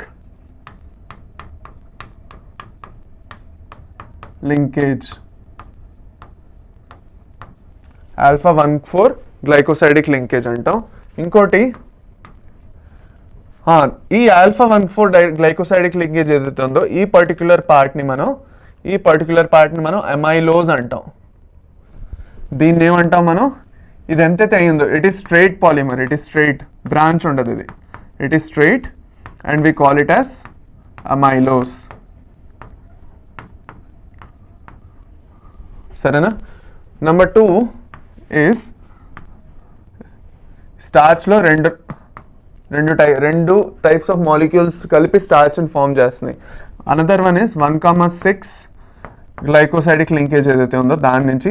సో 1,6 అంటే ఒక బ్రాంచ్ వచ్చేస్తుంది అనమాట, స్ట్రైట్గా కాకుండా ఒక బ్రాంచ్లో వచ్చేస్తుంది. ఆ బ్రాంచింగ్ అనేది జరుగుతుంది, glycosidic linkage. Okay, 1,6 glycosidic linkage. దీన్ని ఏంటంటాం, ఇది బ్రాంచ్డ్ అనమాట, ఇది ఇట్స్ అ బ్రాంచ్డ్ పార్ట్. దీన్ని అమైలోపెక్టిన్ అంటాం, అమైలోపెక్టిన్ అని అంటాం. సరేనా. దీన్ని మనం ఏమంటాం, అమైలోపెక్టిన్ అంటాం. ఒక స్క్రీన్ షాట్ తీసుకోండి ప్లీజ్. సారీ, నేను ఇది నోట్స్లోకి రాదు, అందుకే ఒక స్క్రీన్ షాట్ తీసుకోండి దీన్ని కూడా. సరేనా. తర్వాత మేము నోట్స్లోకి కావాలంటే యాడ్ చేసుకోండి, లేదంటే చూస్తాను నేనైనా కనీసం ఎలాగోలా యాడ్ చేయడానికి ఎవరైనా ట్రై చేస్తాను. Let's hope so, I will try. But still మీరు ఒక స్క్రీన్ షాట్ తీసుకుని పెట్టేసుకోండి. సరేనా. ఫైన్. ఇక్కడ వరకు మనకి క్లియరా? Okay, no doubts here. సరే, ఓకే, తీసేస్తున్నాను ఇది. All right. ఇప్పుడు ఒక ఇంపార్టెంట్ విషయం ఇందులో చూడండి. మీరు కుదిరితే ఒక పని చేస్తాను, నేనే మీకు నోట్స్లో ఎలాగోలాగా ఇంక్లూడ్ చేసి ఇవ్వడానికి ట్రై చేస్తాను. So don't worry, screen shot అయినా కూడా మీరు తీసుకొని పెట్టేసుకోండి ఒకసారి. Now starch, a polymer of glucose and it is present in as a store house of energy in plant tissues. Amylose ఏదైతే ఉందో నేను చెప్పాను ఇప్పుడే మీకు, అమైలోజ్ ఏదైతే ఉందో, okay, it is straight chain polymer of alpha 1,4 glycosidic linkage అవుతుంది. దాని తర్వాత amylopectin branched chain polymer 1,6 glycosidic linkage, branching అనేది జరుగుతుంది. దాని తర్వాత గ్లైకోజన్ ఏదైతే ఉందో అందులో కూడా ఆల్ఫా 1,4 ఇంకా ఆల్ఫా 1,6 రెండు ఉంటాయి. కానీ ఇది స్టోరేజ్ ప్రోటీన్, ఇది స్టోరేజ్ కార్బోహైడ్రేట్. మన లివర్లో ఇంకా మన మజిల్స్లో మెయిన్గా ఉండేది గ్లైకోజన్. సో చాలా ఇంపార్టెంట్ ఇది కూడాను. స్టార్చ్ ఇంకా glycogen, these are the components that are present in. మనకి యూస్ఫుల్గా ఉన్నది రెండు. మనం స్టార్చ్ అనేది మనం ప్రొడ్యూస్ చేయలేం, మన ప్లాంట్స్ త్రూగా దొరుకుతుంది స్టార్చ్. అదే గ్లైకోజన్ అనేది మన బాడీలో మనం ఫామ్ చేసుకుంటాం. స్టార్చ్ని బ్రేక్ చేసిన తర్వాత మన బాడీలోని మనం గ్లైకోజన్ని ఫామ్ చేసుకుని పెట్టుకుంటాం యాజ్ అ స్టోర్ హౌస్, ఒక స్టోరేజ్ లాగా. ఇప్పుడు మనం ఎక్స్ట్రా ఏమైనా ఉంటే మనం ఏం చేస్తాం, ఒక డబ్బాలో వేసి బిస్కెట్లు ఎక్కువైపోయి బిస్కెట్లు తీసుకున్నాం, ప్యాకెట్ ఇంత పెద్ద ప్యాకెట్ తీసుకున్నాం. మనకు కావాల్సింది ఒక 5-6 బిస్కెట్లు తినేసిన తర్వాత దాన్ని పారేయకుండా మనం ఏం చేస్తాం, ఒక బాక్స్లో వేసి పెట్టేస్తాం. అదే ఈ బాక్స్ అనమాట గ్లైకోజన్. సో ఎంతైతే అవసరం ఉందో అన్ని గ్లూకోజ్ వాడుకున్న తర్వాత మన ఒంట్లోకి మిగతాదంతా గ్లైకోజన్ ఫామ్లో మనం స్టోర్ చేసుకుంటాం. సో దాన్ని మనం అందుకే స్టోరేజ్ పాలిసాకరైడ్ అని కూడా అంటాం గ్లైకోజన్. దాని తర్వాత chitin it forms the exoskeleton of arthropods. It is made up of glucosamine and N acetyl galactosamine. ఇవి రెండింటి త్రూగా ఫామ్ అయింది బీటా 1,4 లింకేజ్ తోటి. ఓకే, సరే. Next heteropolysaccharides. హెట్రోపాలిసాకరైడ్స్లో కాంట్రాక్టిన్ సల్ఫేట్, ఇది ఎక్కువగా మన కార్టిలేజ్లో ఉంటుంది. మన బాడీలో ఏదైతే కార్టిలేజ్ టిష్యూ ఉందో దాంట్లో ఉంటుంది. దాని తర్వాత హైలూరానిక్ యాసిడ్, ఇంటర్సెల్యులర్ మ్యాట్రిక్స్, అంటే బోల్డ్ సెల్స్ ఉన్నాయంటే టిష్యూలోని, ఆ టిష్యూలో మధ్యలో ఒక మ్యాట్రిక్స్ ఏదైతే ఉందో మీడియం ఏదైతే ఆ టిష్యూస్ అన్ని కలిసి ఉన్నాయో దాంట్లో హైలూరానిక్ యాసిడ్ ఉంటుంది. దాని తర్వాత heparin at acts as anti coagulant. మన బ్లడ్ క్లాట్ అవ్వకుండా ఉండడానికి హెపారిన్ అనేది యాడ్ చేస్తారు నార్మల్గా కూడా. ఇప్పుడు మీది యాంటీ కోయాగులేటరీ ఏజెంట్గా పనిచేస్తుంది అది. Okay, it will prevent coagulation of blood outside our body or inside our body as well. Okay, then keratin sulphate, it is present in skin and cornea. Keratin అంటే ఏంటి? కెరాటిన్ అంటే it's a protein. So ప్రోటీన్తో కలిపి ఒక సల్ఫేట్లా form అవుతున్నది కాబట్టి దీన్ని కూడా ఇది కూడా ఒక హెట్రోపాలిసాకరైడ్ ఇది. So different type of components త్రూగా ఫామ్ అవుతాయి, దాన్ని హెట్రోపాలిసాకరైడ్స్ అని అంటాం. సరేనా, ఫైన్. అయిపోయి ఇక్కడతో పాలీసాకరైడ్స్ అయిపోయాయి. ఇప్పుడు నేను సెల్యులోజ్ గురించి ఆల్రెడీ నేను మీకు లైట్గా ఎక్స్ప్లెయిన్ చేశాను. Okay, it is the polymer of cellulose అనేసి. ఒక నిమిషం, it's a homopolymer of beta D glucose molecules linked by beta 1,4 glycosidic bonds. ఇప్పుడు it is present in the cell wall of plants. Okay, దాని తర్వాత cotton fibres are cellulosic. చూడండి, ఏవైతే cotton fibre ఉందో cell వాల్లో ఉంటుంది, మీకు తెలుసు ఆల్రెడీ, ఇది ఒకటి ఇంపార్టెంట్ సెల్యులోజ్. అది కాకుండా కాటన్ ఏవైతే ఫైబర్స్ ఉన్నాయో, దూద్ ఏదైతే ఉంటుందో కాటన్, దాంట్లో ఉన్న fibres they are made up of cellulose only. It's a long chain polymer linked by hydrogen bonds. Adjacent chains ఏవైతే ఉన్నాయో they are linked by hydrogen bonds. ఇలా ఉంటుంది అనమాట. ఇక్కడ మరి చూస్తే గ్లూకోజ్ యూనిట్స్ ఇలా ఇలా ఒక తర్వాత ఒకటి ఇలా అరేంజ్ అయ్యి ఉంటాయి సెల్యులోజ్లో. దీన్ని మనం బీటా డి గ్లూకోజ్ మాలిక్యూల్స్ అంటాం దీన్ని. సరేనా? డి అంటే ఏమిటి? అందరికి మీకు డౌట్ రావచ్చు, what is D? Dextro rotatory, laevo rotatory విన్నారా? మనం ఏంటది మీరు చదువుకొని ఉంటారు, జామెట్రీ చదువుకొని ఉంటారు. జామెట్రీ చదువుకున్నారా లేదా? ఆర్గానిక్ కెమిస్ట్రీలోని స్టీరియో కెమిస్ట్రీ అని చదువుతారు, దాంట్లో జామెట్రీ చదువుతారు మీరు స్టీరియో కెమిస్ట్రీలోని. స్టీరియో కెమిస్ట్రీ చదివినప్పుడు దీన్ని డెక్స్ట్రో రొటేటరీ గ్లూకోజ్ ఏదైతే ఉందో దాన్ని డి గ్లూకోజ్ అంటారు. అదే లీవో రొటేటరీ అయితే ఎల్ అంటారు. చదువుకొని ఉంటారు. ప్రిజంలోని ఒక లైట్ విసురితే అది రైట్ సైడ్ వెళ్తే డెక్స్ట్రో, లెఫ్ట్ సైడ్ వెళ్తే లీవో, ఇది వినుంటారు ఆల్రెడీ. అలాంటిదే అనమాట కాన్సెప్ట్ ఇది. అది దాని తర్వాత starch is the major food reserve of plants. ఇప్పుడు మనలో ఫుడ్ రిజర్వ్ ఏమిటి? మనలో ఉన్న ఫుడ్ రిజర్వ్ గ్లైకోజన్, ప్లాంట్లో ఉన్న ఫుడ్ రిజర్వ్ స్టార్చ్. అది అందుకు మనం అది గుర్తుపెట్టుకోవాలి. స్టార్చ్ అనేది ప్లాంట్స్లో ఉన్న ఫుడ్ రిజర్వ్. ఇప్పుడు దీంట్లో అమైలోపెక్టిన్ ఉంటుందని నేను చెప్పాను. దీంట్లో జరిగే బాండింగ్ ఏమిటి? ఆల్ఫా 1,4 లింకేజ్ జరుగుతుంది. Okay, alpha 1,4 linkage. ఇప్పుడు ఈ ఆల్ఫా 1,4 లింకేజ్ ఏంటి అని మీకు అనిపించవచ్చు. సో ఆల్ఫా గ్లూకోజు, అది కాకుండా 1,4 అంటే 1 పొజిషన్లో ఇంకా 4th పొజిషన్లో ఏం జరుగుతుంది? లింకేజ్ జరుగుతున్నది. ఓకే, ఒక ఫస్ట్ మాలిక్యూల్లో ఉన్న 1 పొజిషన్లోని ఇంకా 4th మాలిక్యూల్లో 4th పొజిషన్ కార్బన్ ఏదైతే ఉందో, రెండు ఆ కార్బన్స్ మధ్యన ఆ పొజిషన్స్ మధ్యలో లింకేజ్ జరుగుతున్నది కాబట్టి 1,4 లేదంటే 1,6 అంటాం. 1,6 అంటే ఫస్ట్ పొజిషన్ కార్బన్ ఇంకా 6th పొజిషన్ కార్బన్ మధ్యలో లింక్ జరిగితే దాన్ని 1,6 అంటాం. ఫస్ట్ పొజిషన్ కార్బన్ ఇంకా 4th పొజిషన్ కార్బన్ ఏదైతే ఉందో మాలిక్యూల్లో వాటి మధ్యన బాండింగ్ జరిగితే దాన్ని 1,4 అంటాం. అంతే, ఇంకేమీ లేదు. సరేనా? ఇంకోటి గ్లైకోసైడిక్ బాండ్ అని ఎందుకు యాడ్ చేస్తామంటే అలాంటి టైప్ ఆఫ్ బాండింగ్ ఏదైతే జరుగుతున్నదో దాన్ని గ్లైకోసైడిక్ బాండ్ అంటాం అందుకు. సరే, fine. Amylopectin and branches are found by. ఇప్పుడు అమైలోస్లో 1,4 లింకోజ్ మాత్రమే ఉంటుంది. ఓకే, కానీ అమైలోపెక్టిన్లో 2 ఉంటాయి. 1,4 ఉంటుంది, 1,6 ఉంటుంది. ఎక్కడైతే 1,6 వచ్చిందో అది బ్రాంచ్ అయిపోతుంది. ఓకే, 1,4 ఉంటే స్ట్రైట్గానే ఉంటుంది. ఇది ఫర్ సపోజ్ ఇప్పుడు అమైలోజ్ అనుకోండి. అమైలోజ్లో మాలిక్యూల్స్ ఇలాగే అటాచ్ అయి ఉంటాయి, ఇలా అటాచ్ అయి ఉంటాయి. అదే అమైలోపెక్టిన్ అయితే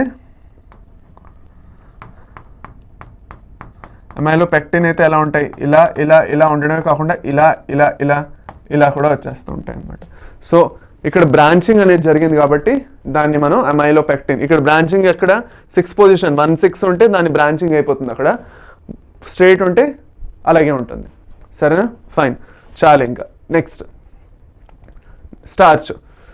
స్టార్చ్లో మేము ఎక్కువగా మీరు చూసుకుంటే ఇక్కడ స్ట్రక్చర్ పక్క ఎక్కువగా చూసుకుంటే స్టార్చ్లోని సెల్యులోజ్ అన్నది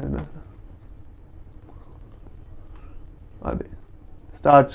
ఇప్పుడు స్టార్చ్లో చూసుకుంటే చూడండి, ఇక్కడ ఏమవుతున్నది? స్ట్రైట్గా వస్తున్నది. చూస్తున్నారా? స్ట్రైట్గా వస్తే దాన్ని ఏమంటాం? అమైలోజ్ అంటాం. ఇటు పక్క దీన్ని ఇది ఎంత అమైలోజ్, ఇదంతా అమైలోజ్.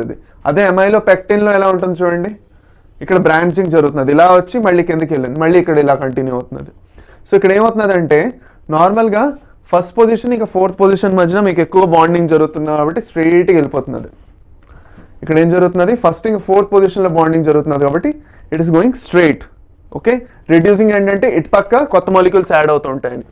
అదే ఇక్కడ చూస్తే మీరు ఏం జరిగింది? ఇక్కడ 1,4 అయింది కరెక్టే, కానీ ఇక్కడ 1 తర్వాత 1తో పాటు 6th పొజిషన్లో అటాచ్ అవడం వల్ల బ్రాంచ్ అయిపోయింది. ఇక్కడ ఒక బ్రాంచ్లో వచ్చేస్తుంది అనమాట. లాంగ్ మనం దూరంగా చూస్తే ఒక బ్రాంచ్ కనిపిస్తుంది మనకి. సరేనా? అది అమైలోపెక్టిన్లో జరుగుతుంది అలాగా. So these are the 2 types of molecules that are together form starch. ఇప్పుడు అమైలోపెక్టిన్ అమైలోస్ గురించి ఒక ఇంట్రెస్టింగ్ విషయం చెప్పుకుంటే, అమైలోస్ ఏదైనా ఒక స్టార్చ్ ఎక్కువ దేంట్లో ఉంటుంది, రైస్లో ఉంటుంది. మన బియ్యం ఏదైతే ఉందో బియ్యంలో స్టార్చ్ ఉంటుంది. ఇప్పుడు మనం ఈ బియ్యం కుక్ చేసినప్పుడు మనకి ఎక్కువగా స్టిక్కీగా ఉంటే అది దాన్ని కొత్త బియ్యం అంటాం. అదే విడివిడిగా ఉన్నాయంటే ఓకే, విడివిడిగా ఉన్నాయంటే దాన్ని పాత బియ్యం అంటాం. సో ఓల్డ్ రైస్ అయితే అవి విడివిడిగా చక్కగా వస్తాయి అన్నీను, ఏవైతే ఒక్కొక్క రైస్ది ఏదైతే దానాలు ఉన్నాయో అదే అవన్నీ మిక్స్ అయిపోయి పూర్తిగా మొదలా వస్తున్నది అంటే ఆఫ్టర్ వి కుక్ దాంట్లో ఏమవుతుంది, దాన్ని కొత్త రైస్ అంటాం. ఎందుకు, ఎప్పుడు కొత్త రైస్లో అమౌంట్ ఆఫ్ అమైలోపెక్టిన్ ఎక్కువ ఉంటుంది.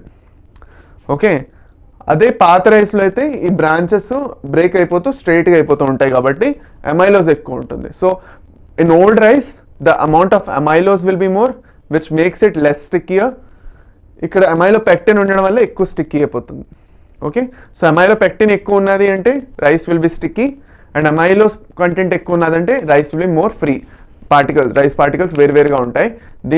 దీనివల్లే మనం ఓల్డ్ రైస్ ఎక్కువగా ప్రిఫర్ చేస్తాం, దాంట్లో అమైలోస్ అనేది ఎక్కువ ఉంటుంది. సరే ఫైన్, ఓకే, దాని తప్ప ఇంకేం లేదు, క్వాలిటీ మీద ఏమీ లేదు దానివల్ల, because of the quantities of amylopectin and amylose. అది సరే. నెక్స్ట్ గ్లైకోజన్లో వచ్చేస్తే, glycogen is the storage material మన కోసం ఇది. So it's a polysaccharide form, energy storage in fungi and animals. Okay, serves as a form of energy storage in fungi and animals. Then thought it is a long polymer chain of glucose units. It's a long polymer chain of glucose units. Then that it is bonded with an alpha acetal linkage అంటారు దీన్ని ఏమంటారు, alpha acetal linkage అంటారు. దీంట్లో similar to starch in structure but it's more branched. ఇందులో branches ఎక్కువ ఉన్నాయి, దీంట్లో starch కన్నా నంబర్ ఆఫ్ బ్రాంచెస్ ఎక్కువ ఉన్నాయి. స్టార్చ్లో మనం కంపారిటివ్గా తక్కువ బ్రాంచింగ్ చూస్తాం, దీంట్లో బ్రాంచింగ్ ఇంకా ఎక్కువ అయిపోతుంది. ఇందులో కూడా అంతే, ఆల్ఫా 14 ఆల్ఫా 16, కాకపోతే ఆల్ఫా 16 బ్రాంచెస్ ఎక్కువ వస్తాయి. అది చూడండి ఇక్కడ నార్మల్గా మనం స్టార్చ్లో ఎలా చూసాం, స్ట్రైట్గా వస్తుంది లేదంటే కొంచెం ఒకసారి బ్రాంచ్ వస్తుందా, ఇక్కడ అలా స్ట్రైట్గా వస్తుంది, అది ఒక పక్క నుంచి బ్రాంచింగ్ కూడా జరిగిపోతున్నది. ఇక్కడ చూడండి వెంటనే బ్రాంచింగ్ జరుగుతుంది, మళ్ళీ కంటిన్యూ అవుతూ మళ్ళీ బ్రాంచింగ్ జరుగుతుంది. అర్థమైందా, అది స్ట్రక్చర్ ఆఫ్ గ్లైకోజన్ ఇలా ఉంటుంది. సో బ్రాంచెస్ కంపారిటివ్గా స్టార్చ్ కన్నా ఎక్కువ ఉంటాయి. So it is the storage polysaccharide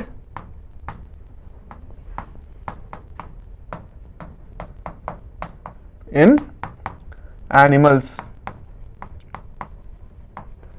మనలో స్టోరేజ్ పాలిసాకరైడ్ ఇది మనలో ఎక్కడ ఉంటుంది, present in liver and muscles. ఎంత వచ్చిందేమిటి,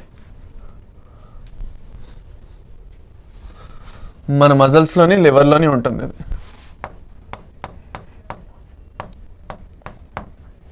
ఓకే ఫైన్, చాలు ఇంత గ్లైకోజన్ గురించి ఇంతే చాలు, ఎక్కువ అక్కర్లేదు. Next inulin. నేను చెప్పాను it's a polymer of fructose. Bold fructose units కలిపి వస్తే దాంతో ఫామ్ అయ్యేది ఇన్యులిన్. ఇది ఎక్కువగా రూట్స్లోని రైజోమ్స్లో ఉంటుంది, ప్లాంట్లోని. అగవే అని ఒక ప్లాంట్ ఉంటుంది దాంట్లోని. దాని తర్వాత ఆర్టిచోకు,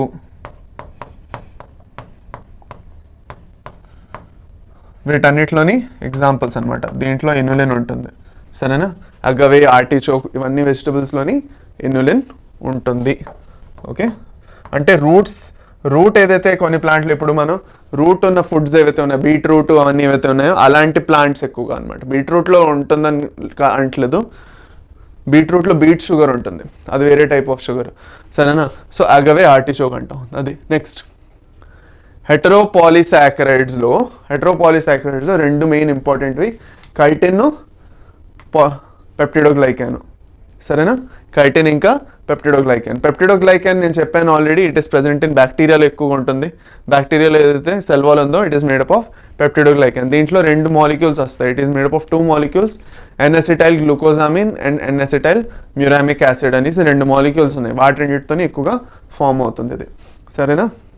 సో ఏమవుతుందంటే మ్యూరామిక్ యాసిడ్ గ్లూకోజ్ అమీన్ అంటున్నాం కాబట్టి ఏం జరుగుతున్నది ఇక్కడ, అమైనో యాసిడ్స్ వచ్చి కలుస్తున్నాయి షుగర్ తోటి. సో అందుకే హెట్రోపాలిసాకరైడ్. డిఫరెంట్ టైప్స్ ఆఫ్ మాలిక్యూల్స్ వచ్చి కలుస్తున్నాయి ఇక్కడ. ఉట్టి సేమ్ షుగరే ఉన్నది అంటే, మెయిన్ కార్బోహైడ్రేట్సే ఉన్నాయంటే హోమోపాలిసాకరైడ్స్ అంటాం. అదే కాకుండా కార్బోహైడ్రేట్తో కాకుండా ఒక కొత్త మాలిక్యూల్ ఇప్పుడు అమైనో యాసిడ్స్ వచ్చి కలిసాయి కాబట్టి దాన్ని ఏమంటాం మనం, what do we call them, heteropolysaccharides. Chitin, it is a polymer of N acetyl glucosamine. Okay, and it present in exoskeleton of అది అనమాట. సరే చాలు, ఇప్పుడు ఇంతవరకు చాలు. ఇన్సెక్ట్స్, సెల్ వాల్ ఆఫ్ ఫంజైలో ఉంటుంది, స్కేల్స్ ఆఫ్ ఫిష్లో కూడా ఉంటుంది. చాలా అంటారా? అది. నెక్స్ట్ అమైనో యాసిడ్స్కి వచ్చేద్దాం. వద్దాం. అమైనో యాసిడ్స్లో ఎలా ఫామ్ అయ్యాయి అమైనో యాసిడ్స్? ఫస్ట్ వాటి ఒరిజిన్ ఏమిటి మనం ఆలోచించుకుంటే, అమైనో యాసిడ్స్ ఎలా ఫామ్ అయ్యాయి? ఇది ఒక చూడండి మాలిక్యూల్. ఈ మాలిక్యూల్ ఏంటంటాం మనం? మీథేన్ అంటాం, అవునా కదా? This is methane. What is this? Methane. ఇదే మీథేన్లోని ఒక్కొక్క జాగాలో చేంజెస్ చేస్తాయి.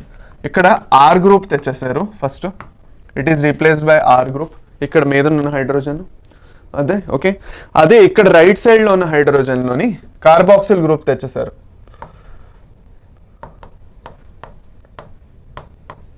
లెఫ్ట్ సైడ్లో ఉన్న హైడ్రోజన్లో ఏం తెచ్చారు? NH3 group తెచ్చేసారు. ఈ హైడ్రోజన్ అలాగే ఉంటుంది, ఇది చేంజ్ అవుతుంది. ఇప్పుడు ఏం జరుగుతున్నది? ప్రతి చోట సబ్స్టిట్యూషన్ జరిగిపోయింది. ఇక్కడ ఆర్ గ్రూప్ వచ్చింది, ఇక్కడ ఆర్ గ్రూప్ అంటే ప్రతి ఒక్క అమైనో యాసిడ్లో ఈ గ్రూప్ ఒకటి చేంజ్ అవుతుంది మీకు. It will keep changing. దాని తర్వాత ఇది carboxylic acid group, this is the carboxylic acid group. దాని తర్వాత ఇక్కడ అమైనో గ్రూప్ అంటాం, దీన్ని అమైనో గ్రూప్ అంటాం. ఓకేనా?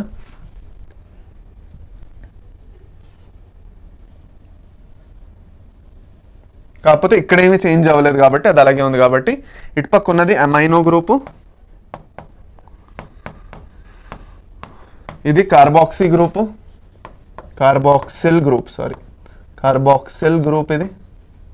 ఇది ఇంకా ఆర్ గ్రూప్. ఈ ఆర్ ఏమో చేంజ్ అవుతుంది, ప్రతి ఒక్క అమైనో యాసిడ్కి ఈ ఆర్ గ్రూప్ మీకు చేంజ్ అవుతుంది. మిగతా ఇదంతా ఆల్మోస్ట్ సేమ్ ఉంటుంది ఎక్సెప్ట్ ఫర్ ప్రోలీను, ఇంకా ఏవో ఇంకోటి ఉన్నది ఐ థింక్ సో. వీటి రెండింటికి వదిలేసి మిగతా అన్నిటికీ సేమే ఉంటుంది. సరేనా? ఫైన్. ఓకే, ఇక్కడి వరకు మనకి క్లియరా? సో అమైనో యాసిడ్స్ అంటే ఏమిటి?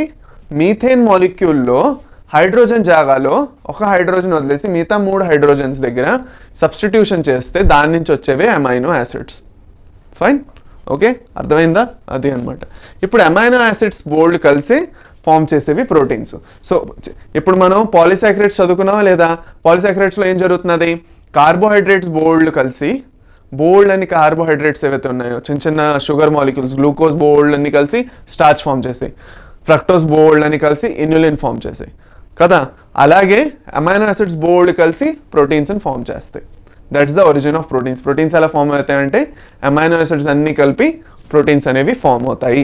Fine. So proteins are polymer of amino acids అని అంటారు. What are proteins? They are actually the polymers of amino acids. అది ఓకే. సో ఇప్పుడు అమైనో యాసిడ్స్లో 2 టైప్స్ ఉన్నాయి, essential amino acids, non-essential amino acids. అవునా కదా? There are 2 types of amino acids. Those are essential, non-essential. Essential అంటే దేనికి essential? మనకి ఎలా గుర్తుపెట్టుకుంటాం essential ఎందుకు అంటాం దీన్ని అంటే, మన బాడీలో ఈ essential amino acids ఫామ్ అవ్వవు. So our body has the capacity to form amino acids. Okay, and in those amino acids there are 2 types. In those amino acids can be, if they are formed by our body, they are non-essential. అంటే మనం బయట నుంచి తినాల్సిన అవసరం లేదు, మన diet త్రూగా, అంటే మనం తింటున్న ఫుడ్ త్రూగా మన అమైనో యాసిడ్స్, అలాంటి అమైనో యాసిడ్స్ తీసుకోవాల్సిన అవసరం లేదు, అవి నాన్ ఎసెన్షియల్ కింద వచ్చేస్తాయి. ఏవైతే మనం మన డైట్ త్రూగా, ఫుడ్ త్రూగా తీసుకోవాలో అవన్నీ ఎసెన్షియల్ అమైనో యాసిడ్స్ కింద వస్తాయి.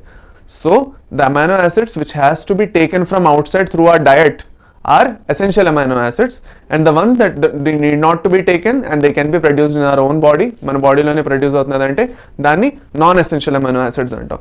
ఇప్పుడు ఎసెన్షియల్ అమైనో యాసిడ్స్ ఏవైతే ఉన్నాయో, ఇవన్నీ ఎసెన్షియల్ అమైనో యాసిడ్స్ ఏవైతే ఉన్నాయో వీటన్నిటిని మనం గుర్తుపెట్టుకోవాలి, ఎందుకంటే వీటి నుంచి క్వశ్చన్స్ రావచ్చు. అది కాకుండా ఇవన్నీ గుర్తుండడం నార్మల్గా కూడా చాలా మనకు అవసరం కదా.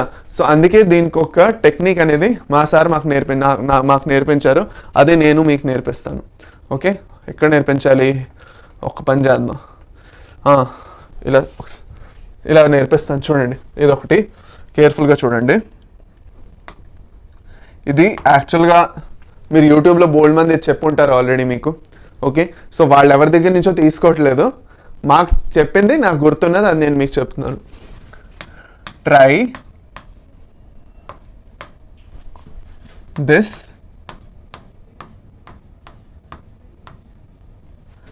VIP.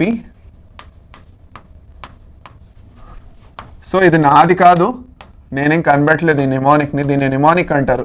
ఏదైతే కొంచెం షార్ట్ ఫామ్ త్రూగా మనం గుర్తుపెట్టుకోవచ్చు అన్నది. Okay fine. ఇప్పుడు ట్రై దిస్ VIP మాల్లో ఫస్ట్ దీనికి వద్దాం. అయ్యా వెళ్ళిపోయిందా అది, మళ్ళీ రాయాలి. Try this VIP mall. ఇప్పుడు జాగ్రత్తగా రాయాలి దీన్ని, లేదంటే ఇది వెళ్ళిపోయిందంటే అంత కష్టం అవుతుంది మనకి.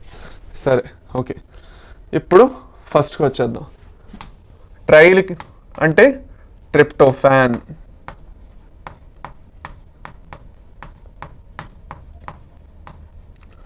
సరేనా? దాని తర్వాత అన్నీ కొంచెం కొంచెం వేరే వేరే కలర్లు పెడితే కన్ఫ్యూజన్ అవుతుందని చేస్తాను. ఇక్కడ టీ అంటే థ్రియోనిన్.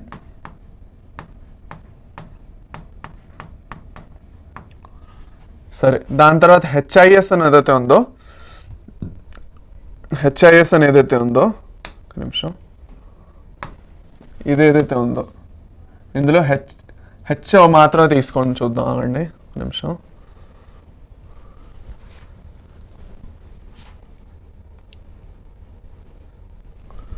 హెచ్ ఒకటే చూసుకుంటే హిస్టిడీన్.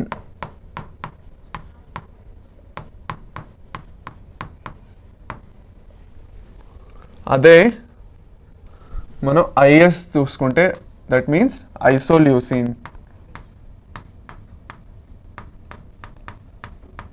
అది సరేనా? ఇక్కడ వరకు ఎన్ని? ట్రిప్టోఫాను, థ్రియోనిన్, హిస్టిడీను, ఐసోల్యూసిన్. ఇప్పుడు VIPలోని నుంచి మొదలెడదాం. V అంటే వాలిన్. ఇందులో I అంటే ఏమీ లేదు, P అంటే ఫినైల్ అలనిన్. P అంటే ఏమిటి?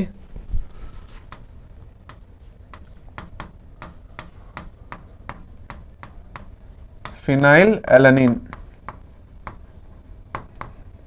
సరేనా? ఇప్పుడు మాల్ అనేది మిగిలింది. అందులో అన్ని లెటర్స్కి ఉన్నది ఒక్కొక్కటి, అందుకే దాన్ని కొంచెం దూరం దూరంగా రాసుకుందాం. సో ఫస్ట్ రెడ్ నుంచి మొదలెడితే ఇది మీథియోనిన్.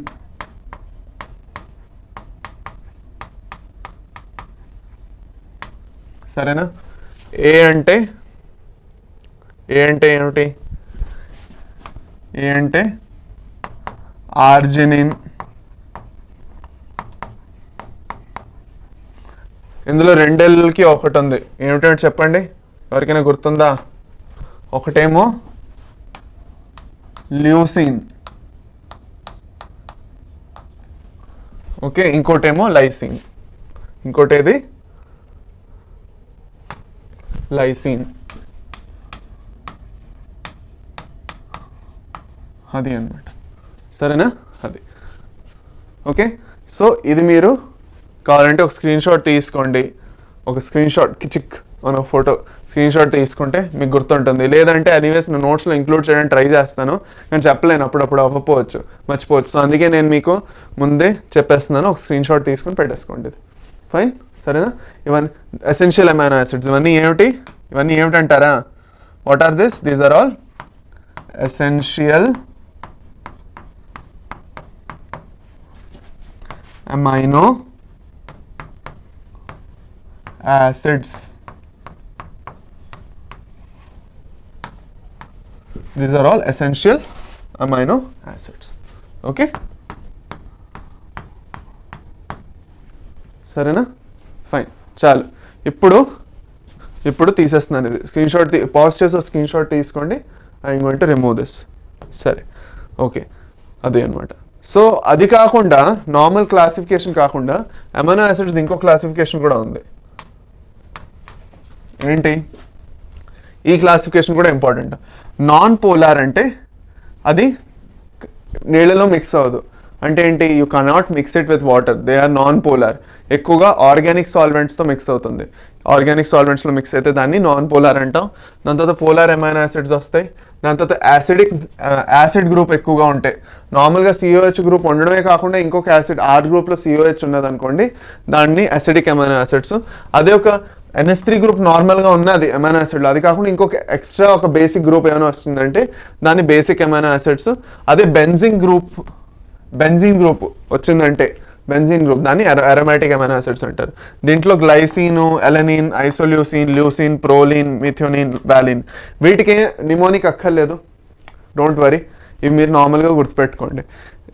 యాసిడిక్ బేసిక్లోని ఇగో ఇలా వచ్చేస్తుంది, గ్లూటామిక్ యాసిడ్, ఆస్పార్టిక్ యాసిడ్ అని వచ్చేస్తుంది. బేసిక్లోనే కొంచెం కన్ఫ్యూజన్ అవుతుంది. లైసిన్, ఆర్జినిన్, ఇంక హిస్టడిన్, ఇవి 3 ఇంపార్టెంట్. బేసిక్ అమైనో యాసిడ్స్ 3 గుర్తుపెట్టుకోండి. దాని తర్వాత టైరోసిన్, ఫినైల్ ఎలనిన్, ఫినైల్ అని వచ్చింది కాబట్టి ఈజీ గుర్తుపెట్టుకోండి. ఫినైల్ గ్రూప్ అంటే గుర్తుపెట్టుకోవాలి. టైరోసిన్, ట్రిప్టోఫాన్, ఈ మూడు అరోమాటిక్ అమైనో యాసిడ్స్ కింద వస్తాయి. అదే పోలార్లో ఆస్పర్జిన్, సిస్టీన్, థ్రియోనిన్, గ్లూటామిన్, సెరిన్. అయితే చూడండి, పోలారు నాన్ పోలార్ నుంచి ఎక్కువ క్వశ్చన్స్ కన్నా మెయిన్ బేసిక్ ఇంకా aromatic amino acids, acidic amino acids నుంచి మీకు ఎక్కువగా క్వశ్చన్స్ రావచ్చు. సో వీటిని ఎక్కువగా గుర్తుపెట్టుకోండి. ఓకే, పోలార్ నాన్ పోలార్ నుంచి తక్కువగా వస్తాయి, కానీ దాని నుంచి కూడా వస్తాయి. కాబట్టి ఇదంతా బేసిక్గా ఇంపార్టెంటే, కానీ ఎక్కువగా బేసిక్ అరోమాటిక్ అమైనో యాసిడ్స్ 2 ఏవైతే ఉన్నాయో, యాసిడిక్, ఈ 3 ఇంపార్టెంట్ మీకు. ఫైన్, సరే. నెక్స్ట్ ప్రోటీన్స్ గురించి చూసుకుందాం. సో అమైనో యాసిడ్స్ అన్ని కలిపి ఏం ఫామ్ చేస్తాయన్నాను నేను? ప్రోటీన్స్ని ఫామ్ చేస్తున్నాయి. So proteins are formed by amino acids. Formed by amino acids. Formed by amino acids only. So amino acids join అయ్యి పాలిమర్స్ ఫామ్ చేస్తే దాన్ని ప్రోటీన్స్ అంటాం. సరేనా? So proteins are heteropolymers, linear sequences, no branching. వీటిలో branching జరగదు, స్ట్రైట్గా అవుతాయి. దాని తర్వాత they are linear chain of amino acids. ఇప్పుడు different same type of amino, ఇప్పుడు వీటిని హెట్రోపాలిమర్స్ ఎందుకు అంటున్నాం అంటే సేమ్ అమైనో యాసిడ్ గ్రూప్ ఉండదు. ఇప్పుడు గ్లైసిన్తోనే మొత్తం ఒక ప్రోటీన్ ఫామ్ అవ్వదు, లేదంటే ఆర్జినిన్ నుంచి ఒక ప్రోటీన్ అంతా ఫామ్ అవ్వదు, లేదంటే ట్రిప్టోఫాన్ నుంచి ఒక ప్రోటీన్ అంతా ఫామ్ అవ్వదు. Lot of amino acids together come to form a protein. So అందుకే ఇట్ ఈస్ అ హెట్రోపాలిమర్ అంటాం. అంటే హెట్రోపాలిమర్ దీనివల్ల అనట్లేదు, దాంట్లో వేరే ఏవో వచ్చేస్తున్నాయి అనేసి. దాన్ని ఎందుకు అంటున్నాం అంటే హెట్రోపాలిమరు, దాంట్లోని different types of amino acids involve అవుతాయి. అది. So collagen is the most abundant protein. ఇది మన మజిల్స్లో ఉంటుంది. ఇంకా బోల్డ్ అన్ని కాంపోనెంట్స్లో కొలాజన్ ఉంటుంది. సో కొలాజన్ చాలా important. Most abundant protein in the animal world అంటే కొలాజన్. ప్లాంట్ వరల్డ్లో ఏమిటి? Rubisco. Ribulose biophosphate is the most abundant protein in biosphere. ఇంకా ప్లాంట్స్లో కూడా ఇది మోస్ట్ అబండెంట్, రుబిస్కో ఏదైతే ఉందో. ప్లాంట్ వరల్డ్లో మోస్ట్ అబండెంట్ రుబిస్కో. మొత్తం బయోస్ఫియర్లో మోస్ట్ అబండెంట్ కూడా రుబిస్కో. ఓన్లీ యానిమల్స్లో మోస్ట్ అబండెంట్ అంటే కొలాజన్. ఇది క్వశ్చన్ మెటీరియల్, క్వశ్చన్స్ వస్తుంది దీని నుంచి. అది సరే. నెక్స్ట్ ఇప్పుడు స్ట్రక్చర్ ఆఫ్ ప్రోటీన్స్ ఏదైతే ఉందో అది చూసుకుందాం. సో ప్రోటీన్ ఏదైతే ఉందో నేను చెప్పాను, మీకు ఎలా ఫామ్ అయిందని చెప్పాను నేను. చూడండి ప్రోటీన్స్ ఎలా ఫామ్ అవుతాయి మీకు ఆల్రెడీ బయోకెమిస్ట్రీ మీకు తెలిస్తే. If you know the biochemistry already, proteins ఎలా ఫామ్ అవుతాయి?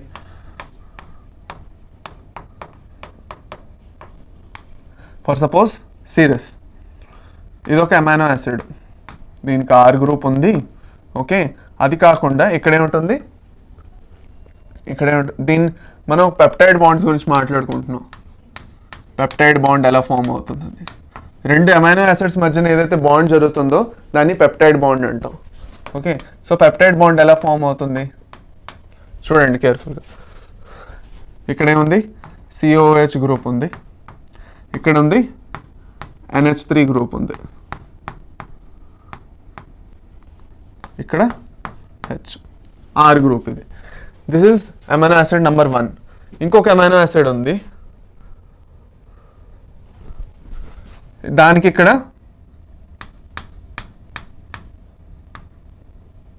ఒక్క నిమిషం.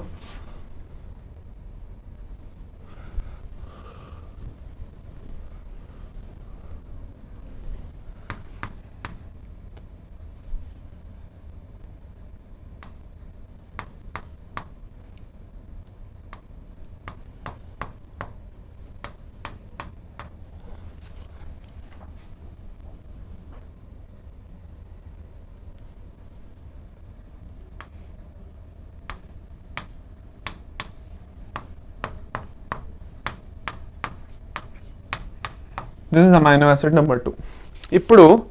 ఇప్పుడు మీరు చూస్తే కేర్ఫుల్గా, ఓకే, దీన్ని కూడా కొంచెం డిఫరెంట్గా రాసుకుందామా మీకు ఈజీగా ఉండడానికి. సిఓహెచ్ గ్రూప్ని ఎలా రాస్తాం?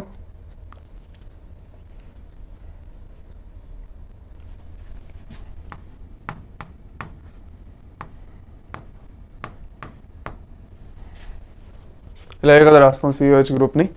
ఇప్పుడు ఇక్కడ మనం చూసుకుంటే ఏం జరుగుతుంది? ఏంటది డిహైడ్రేషన్ రియాక్షన్ జరుగుతుంది. డిహైడ్రేషన్లో వాటర్ మాలిక్యూల్ అనేది రిమూవ్ అయిపోతుంది. సో ఈ రెండు అమైనో యాసిడ్స్ మధ్యన బాండింగ్ జరగాలంటే డిహైడ్రేషన్ రియాక్షన్ అనేది జరుగుతుంది. ఫస్ట్ జరిగినప్పుడు ఏం ఫామ్ అవుతుంది? ఇక్కడ నుంచి ఇది, ఇంకా ఇక్కడి నుంచి ఇది, ఈ మూడు రిమూవ్ అయిపోతాయి. అది కాకుండా ఐ థింక్ ఇక్కడ ఎక్స్ట్రా హెచ్ ఉండదు కదా, సారీ అదేదో తప్పు అయింది ఐ థింక్ సో.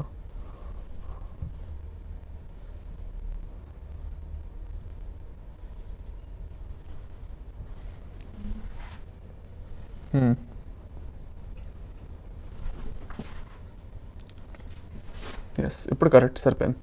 ఎందుకంటే హైడ్రోజన్కి మూడే వ్యాలెన్సీ 3 కదా హైడ్రోజన్ది. సారీ, ఓకే, ముందు ఎక్కడైనా చేసి ఉంటే నేను తప్పు, అది కరెక్షన్ చేసేద్దాం.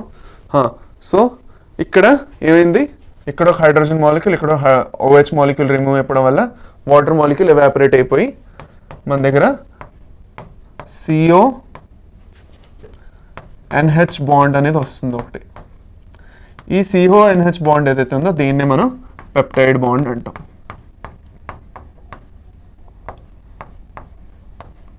So this is how the bonding takes place between two amino acids and how the peptide bond అనేది ఎలా ఫామ్ అవుతుందని చూపించాను మీకు ఒకసారి. సరే, మీకు అంటే ఎందుకు చెప్తున్నాను, మీకు ఆల్రెడీ కెమిస్ట్రీలో చదువుంటారు నాకు తెలుసు, కానీ నేను ఎందుకు చెప్తున్నానంటే మీకు ఒక రివిజన్ అయిపోతుంది ఇక్కడ కూడాను. అది కాకుండా నేను చదువుకుంటున్నప్పుడు మీకు అర్థం అవుతుంది అప్పుడు, లేదంటే మీరు అర్థం కాదు మీకు ఎందుకు ఇలా అంటే ఎందుకు పెప్టైడ్ బాండ్ ఎలా ఫామ్ అవుతుంది అంటే ఒక రివిజన్ అయిపోయి మీకు ఈజీగా అర్థం అవుతుంది. కావాలంటే ఒక స్క్రీన్ షాట్ తీసుకోండి, అది కూడా ఓకే ఫైన్. పాజ్ చేసి ఒక స్క్రీన్ షాట్ తీసేస్తున్నాను. సరే, ఇప్పుడు ప్రోటీన్ స్ట్రక్చర్లోని 4 టైప్ ఆఫ్ స్ట్రక్చర్స్ వస్తాయి: ప్రైమరీ, సెకండరీ, టెర్షరీ, ఇంకా క్వాటర్నరీ. సో ఈ ప్రైమరీ, సెకండరీ, టెర్షరీ, ఇంకా క్వాటర్నరీ స్ట్రక్చర్స్ స్టెబిలిటీ కోసం బిల్డ్ అవుతుంటాయి. ద బిగ్గర్ ద ప్రోటీన్ ఇంకా పెద్దగా అవుతుంది ఆ స్ట్రక్చర్. అంటే ఇంకా ఎక్కువ అమైనో యాసిడ్స్ ఒక ప్రోటీన్లో యాడ్ అయిపోతున్నాయి అంటే దాంట్లో ఏం ప్రాబ్లం అవుతుంది, దాన్ని మేనేజ్ చేసుకోవడానికి అదొక ప్రాపర్ స్ట్రక్చర్ని ఫామ్ చేసుకుంటుంది. సో ఆ స్ట్రక్చర్ని మనం primary, secondary, tertiary, quaternary structures అని చదువుకుంటాం. So more the complex the protein is, more complex the structure is. So ఇంకా పెద్ద ప్రోటీన్ అయినప్పుడు ఇంకా పెద్ద స్ట్రక్చర్ కూడా ఫామ్ అవ్వచ్చు, అది అనమాట. So depending on each protein different type of structures ఉంటాయి. దాంట్లో ప్రైమరీ స్ట్రక్చర్స్కి వచ్చేస్తే ప్రైమరీ స్ట్రక్చర్లో ఎక్కువగా నార్మల్గా పెప్టైడ్ బాండ్ మాత్రమే ఉంటుంది. ఓకే, పెప్టైడ్ బాండ్ మాత్రం ఎక్కువగా మీరు చూస్తారు. అంటే మిగతా వాటిలో ఉండదని కాదు, ఇందులో ఎక్కువగా పెప్టైడ్ బాండే మెయిన్. స్ట్రైట్గా వచ్చేస్తాయి amino acids peptide bond form చేసుకుంటూ. దాని తర్వాత సెకండరీ స్ట్రక్చర్లో important alpha helix and beta pleated sheets అనేసి ఫామ్ అవుతాయి.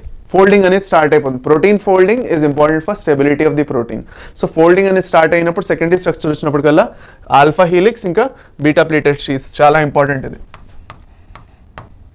హైడ్రోజన్ బాండ్స్ది ఒక టైప్ అనమాట ఇది, సరేనా. దాని తర్వాత టెర్షరీలోని డైసల్ఫైడ్ బ్రిడ్జెస్ ఒకటి వస్తాయి. దాని తర్వాత హైడ్రోజన్ బాండ్స్ వస్తాయి, van der Waals interactions, hydrophobic bonds, ఇవన్నీ యాడప్ అవుతాయి ఇంకాను. దాని తర్వాత క్వాటర్నరీ స్ట్రక్చర్లోని ఎక్కువగా ఏం జరుగుతుందంటే it is found by proteins which have more than 1 polypeptide chain. ఇప్పుడు మీద వరకు ఏం చూసామంటే ఒకే పాలీపెప్టైడ్ చైన్ ఉన్నది అనుకోండి. ఎక్కువగా డైసల్ఫైడ్ బ్రిడ్జెస్ ఎందులో చూసుంటారు మీరు? ఇన్సులిన్లో చూసుంటారు.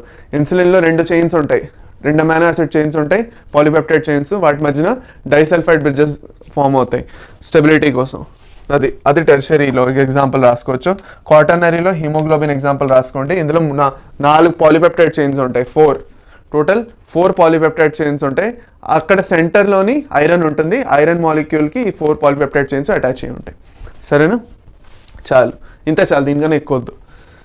ప్రోటీన్ స్ట్రక్చర్ చూడండి, ఇగో సింపుల్గా ప్రైమరీ అయితే ఇలా ఉంటుంది, సెకండరీలో ఇగో ఇలా ఫోల్డింగ్ అది స్టార్ట్ అవుతుంది, ఆల్ఫా హెలిక్స్ బీటా షీట్స్ వస్తాయి. దాని తర్వాత టెర్షరీలో ఇంతలా ఫోల్డింగ్ మొదలై క్వాటర్నరీలో చూస్తే పూర్తిగా పూర్తిగా ఫోల్డ్ అవ్వడం మొదలవుతుంది క్వాటర్నరీ స్ట్రక్చర్లో. అది నా ఇది మీకు ఇంపార్టెంట్, మీ బుక్లో కూడా ఉన్నది, ఇది ఎన్సీఆర్టీలో కూడా ఉంది. ఇంపార్టెంట్ ప్రోటీన్స్ అనమాట. Collagen intercellular ground substance, cells మధ్యలో ఉంది. ట్రిప్సిన్ మనం చదువుతాం, ట్రిప్సిన్ ఎంజైమ్ గురించి చదివేమో లేదా ట్రిప్సిన్ ఎంజైమ్ గురించి? ఇట్స్ దేని డైజెషన్ కావాలి? పాలీపెప్టైడ్స్ ఏవైతే ఉన్నాయో ప్రోటీన్ డైజెషన్ అయిపోయిన తర్వాత పొట్టలో ఇంటెస్టైన్లో స్మాల్ ఇంటెస్టైన్లో ఫర్దర్ డైజెషన్ అవ్వాలంటే ట్రిప్సిన్ కావాలి. సరేనా, దాని తర్వాత ఇన్సులిన్ ఏదైతే ఉందో ఒక హార్మోను గ్లూకోజ్ రెగ్యులేట్ చేయడానికి. దాని తర్వాత యాంటీబాడీస్ ఇమ్యూన్ సిస్టమ్తో సంబంధించింది. They fight infectious agents. రిసెప్టార్స్గా కూడా పనిచేస్తాయి. Okay, smell, taste receptors, hormones కూడా రిసీవ్ చేయడానికి ప్రోటీన్స్ ఉంటాయి. ప్రోటీన్స్ మన సెల్ మెంబ్రెయిన్లో ఉంటాయి.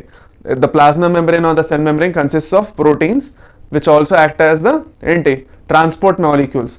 బయట నుంచి లోపలికి, లోపల నుంచి బయటికి గేట్ కీపర్ లాగా ఇక్కడి నుంచి అక్కడ, అక్కడి నుంచి ఇక్కడ చేయడానికి మాలిక్యూల్స్ని ప్రోటీన్స్ అనేవి ఉంటాయి రిసెప్టార్ ఫామ్లో.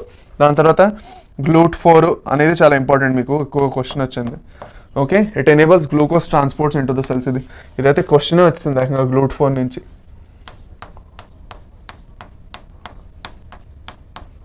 అది ఇంపార్టెంట్. సరేనా, GLUT4 నుంచి క్వశ్చన్ వచ్చింది మీకు, అందుకు రాస్తున్నాను. సరే, ఓకే, ఫైన్, చాలు. ఇక్కడ వరకు ప్రోటీన్స్ అనేది మనది క్లియర్ అయిపోయింది. Last topic of today's class అదే లిపిడ్స్. ఓకే, లిపిడ్స్కి వచ్చేద్దాం. ఫైనల్గా లిపిడ్స్కి వచ్చేద్దాం. లిపిడ్స్లో ఎక్కువ కూడా చదవడానికి ఏం లేదు. లిపిడ్స్ ఏంటంటే ఫ్యాట్ మాలిక్యూల్స్ని లిపిడ్స్ అంటాం. ఏవైతే ఫ్యాట్స్ ఉన్నాయో బాడీలో అవన్నీ లిపిడ్స్ కింద వచ్చేస్తాయి. సరేనా, సో లిపిడ్స్ అనేవి other kind of molecules. They are compose of fats and oils. So oily or greasy non-polar molecules. Non-polar ante they are hydrophobic.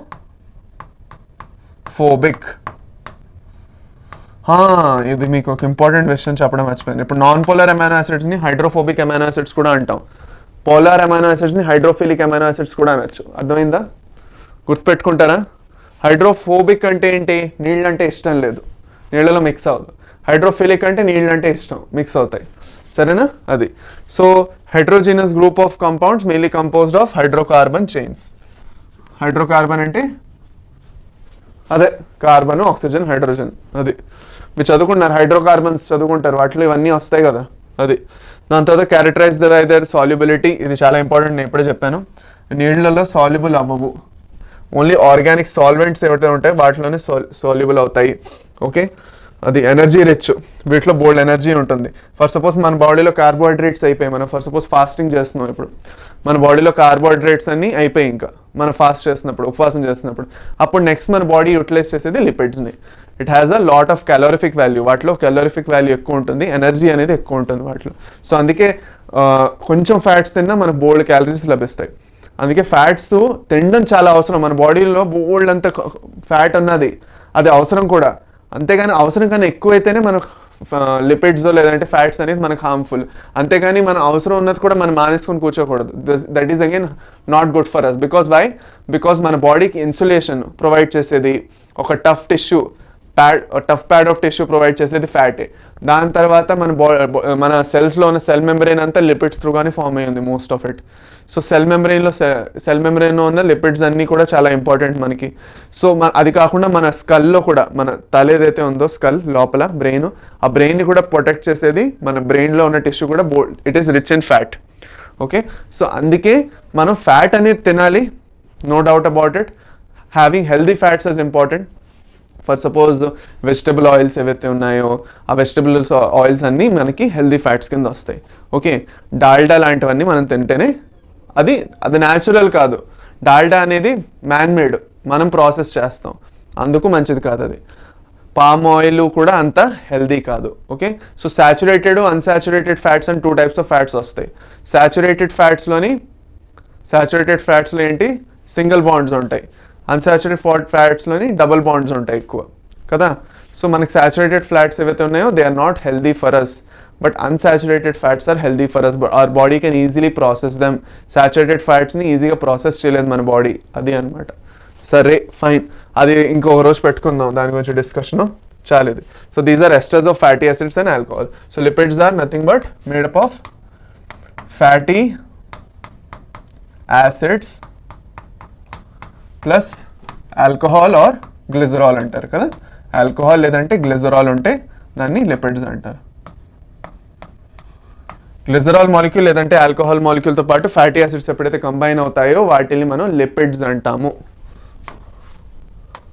సరేనా, సరే చాలండి, చాలు. ఇంకా ఇందులో మీకు ఇంపార్టెంట్ ఫ్యాటీ యాసిడ్స్ ఏవైతే ఉన్నాయో these are saturated, these are unsaturated. Saturated examples చూసుకోండి, palmitic acid, stearic, arachidic acid. దాని తర్వాత అన్సాచురేటెడ్లో లినోలెనిక్ ఇంకా అరాకిడానిక్, ఈ 3 వస్తాయి అన్సాచురేటెడ్. సో ఇక్కడ డబుల్ బాండ్సే ఉంటాం, మీరు చూస్తే there are no double bonds here.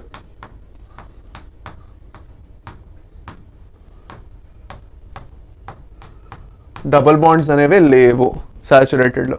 ఇక్కడ చూస్తే 2 డబుల్ బాండ్స్ ఉన్నాయి, అది కూడా ఆల్టర్నేట్ డబుల్ బాండ్స్ ఉండొచ్చు. దాని తర్వాత 3 డబుల్ బాండ్స్, దాని తర్వాత 4 డబుల్ బాండ్స్ ఉన్నాయి ఇక్కడ. సో డబుల్ బాండ్స్ ఉండడమే మనకి ఇంపార్టెంట్. డబుల్ బాండ్స్ లేకపోవడం వల్లే అది అన్హెల్దీ అయిపోతుంది. So these are not healthy for us, these are healthy for us comparatively. Palm ఆయిల్లో పామిటిక్ యాసిడ్ ఉంటుంది, సరేనా. ఓకే, ఇప్పుడు మీకు ఒక డౌట్ రావచ్చు, కోకోనట్ ఆయిల్లో కూడా సాచురేటెడ్ ఫ్యాట్స్ ఉంటాయి కదా, మరి అది ఎలా హెల్దీ అయిందంటే it is one of the most exceptional things. యాక్చువల్గా మీరు ఆలోచిస్తే కోకోనట్ ఆయిల్ ఏదైతే ఉందో ఇట్ ఈస్ ఎక్సెప్షనల్, అందులో ఉన్న సాచురేటెడ్ ఫ్యాట్స్ మనకు చాలా healthy. So it is the only type of saturated fat, okay, comparatively which is very healthy for us. Okay, అది అనమాట. కోకోనట్ ఆయిల్ ఏదైతే ఉందో అదొకటే ఎక్సెప్షన్ మనకి. సరే, నెక్స్ట్ లిపిడ్స్లో 2 types of lipids, simple lipids, compound lipids, 2 types ఉన్నాయి. ఆ 2 టైప్స్ అంటే ఏమిటి, ఇప్పుడు simple lipids just fatty acid ఇంకా ఆల్కహాల్ నుంచి ఫామ్ అవుతుంది. అవే కాకుండా అడిషనల్గా ఏమైనా గ్రూప్స్ యాడ్ అయ్యాయంటే వాటిని కాంపౌండ్ లిపిడ్స్ కింద తెచ్చేస్తాం. ఇప్పుడు మీ స్టెరాయిడ్స్, ఇంకా ప్రోస్టాగ్లాండిన్స్, దాని తర్వాత ఫాస్ఫోలిపిడ్స్ అవన్నీ వస్తాయి మీకు. Those all come under prostaglandins very group, కొంచెం కన్ఫ్యూజన్. సో ఇవన్నీ మీకు ఏంటయ్యింది సెపరేట్గా వచ్చేస్తాయి, వాటిని కాంపౌండ్ లిపిడ్స్ అంటాం. సింపుల్ లిపిడ్స్లో యాజ్ ఐ టోల్డ్ ఇవన్నీ ఉంటాయి మీకు. Only simple lipids, simple fatty acids ఏవైతే ఉన్నాయో అన్నీ సింపుల్ లిపిడ్స్ కింద వస్తాయి. సరే, ఫాస్ఫోలిపిడ్స్ టైప్స్ ఆఫ్ లిపిడ్స్లో నేను మళ్ళీ మీకు చెప్పేస్తున్నాను. సింపుల్ లిపిడ్స్ ఇంకొకసారి చూసుకుందాం, 1 minute. సింపుల్ లిపిడ్స్లో ఫ్యాట్స్ వస్తాయి. ఓకే, ఏవైతే ఆయిల్స్ ఉన్నాయో లిక్విడ్ స్టేట్లో ఉన్నవి అవన్నీ ఫ్యాట్స్ ఎక్కువగా లిక్విడ్ స్టేట్లో ఉంటాయి. Liquid state in room temperature. ఒక నిమిషం, fats are in the liquid state, ఎక్కువగా రూమ్ టెంపరేచర్, అది కూడా రాద్దాం. రూమ్ టెంపరేచర్లో ఫ్యాట్స్ అనేవి ఎక్కువగా లిక్విడ్ స్టేట్లో ఉంటాయి. అవే వ్యాక్సెస్ అయితే సాలిడ్ స్టేట్లో ఉంటాయి. నాన్ హైడ్రిక్ ఆల్కహాల్స్ ఉంటాయి దీంట్లో, they are in solid state. Wax అంటే ఏంటి, మన క్యాండిల్స్ అవన్నీ ఉన్నాయి కదా, ఇట్స్ ఆల్సో వ్యాక్స్, అదొక ఫ్యాట్ కిందే వస్తుంది. మన క్యాండిల్ ఏదైతే కొవ్వొత్తులో ఉన్న వ్యాక్స్ సాలిడ్ స్టేట్లోనే ఉంటుందా లేదా, మన రూమ్ టెంపరేచర్లో గట్టిగానే ఉంటుంది అది. ఓకే, మెల్ట్ అవ్వదు. ఎప్పుడైతే ఒక దాని మీద కొవ్వొత్తుని ఎప్పుడైతే వెలిగిస్తామో ఆ మంట వల్ల, ఆ ఫైర్ వల్ల అది మెల్ట్ అవుతుంది, కానీ అప్పటి వరకు అది సాలిడ్ స్టేట్లోనే ఉంటుంది. So solid state at room temperature.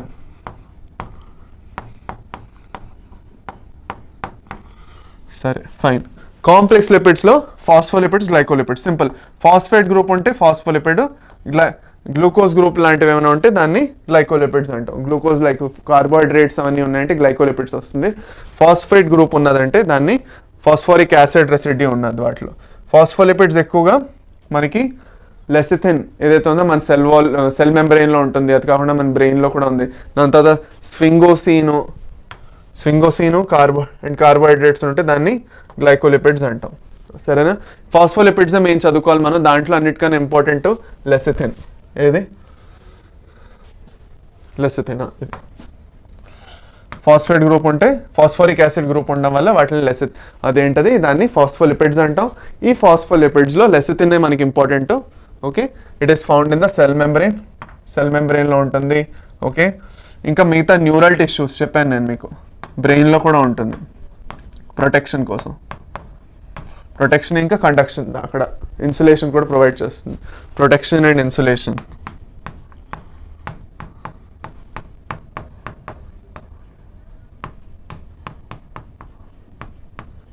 అంటే ఏమైనా షాక్ అబ్జార్బర్స్ లాగా.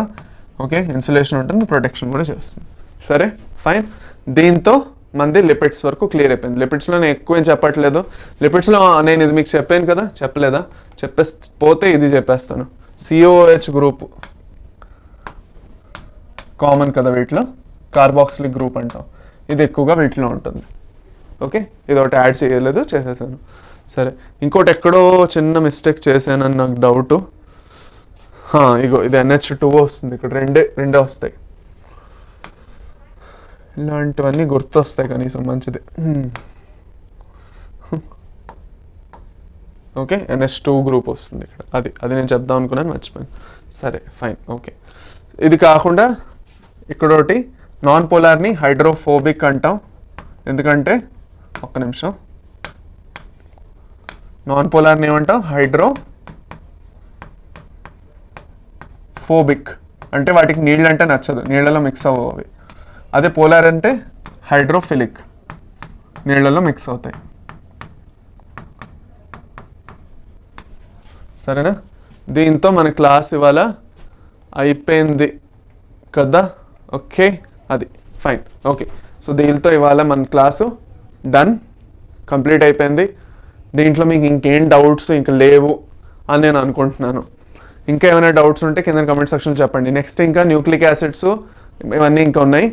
అంతేను, న్యూక్లిక్ యాసిడ్స్ ఎంజైమ్స్ గురించి చెప్పేస్తాను. దాంతో నెక్స్ట్ క్లాస్ అయిపోతుంది. నెక్స్ట్ క్లాస్ ఎక్కువసేపు ఉండదు, ఇదే లాంగ్ క్లాస్ ఉండేది మీకు. ఇదే మీకు లాంగ్ అయింది. నెక్స్ట్ క్లాస్ ఇంత పెద్దది ఉండదు. Okay, it will be a smaller class. అక్కడ మీకు మిగతా టాపిక్స్ ఉన్నాయి, అక్కడ కూడా కంప్లీట్ చేస్తాను. సో డెఫినెట్గా అది కూడా మిస్ చేయకుండా వచ్చి కంప్లీట్ చేసుకోండి. ఆ క్లాస్ కంప్లీట్ అవగానే మనం ప్రీవియస్ ఇయర్ క్వశ్చన్స్ చేసుకుందాం. ఫైన్. ఓకే, సో దీంతో ఇవాళ class done. I hope you learned a lot in today's session. Okay, నేర్చుకున్నారు అనుకుంటున్నాను. Will meet again in the next class. Till then, bye పిల్లలు, బాయ్, టేక్ కేర్.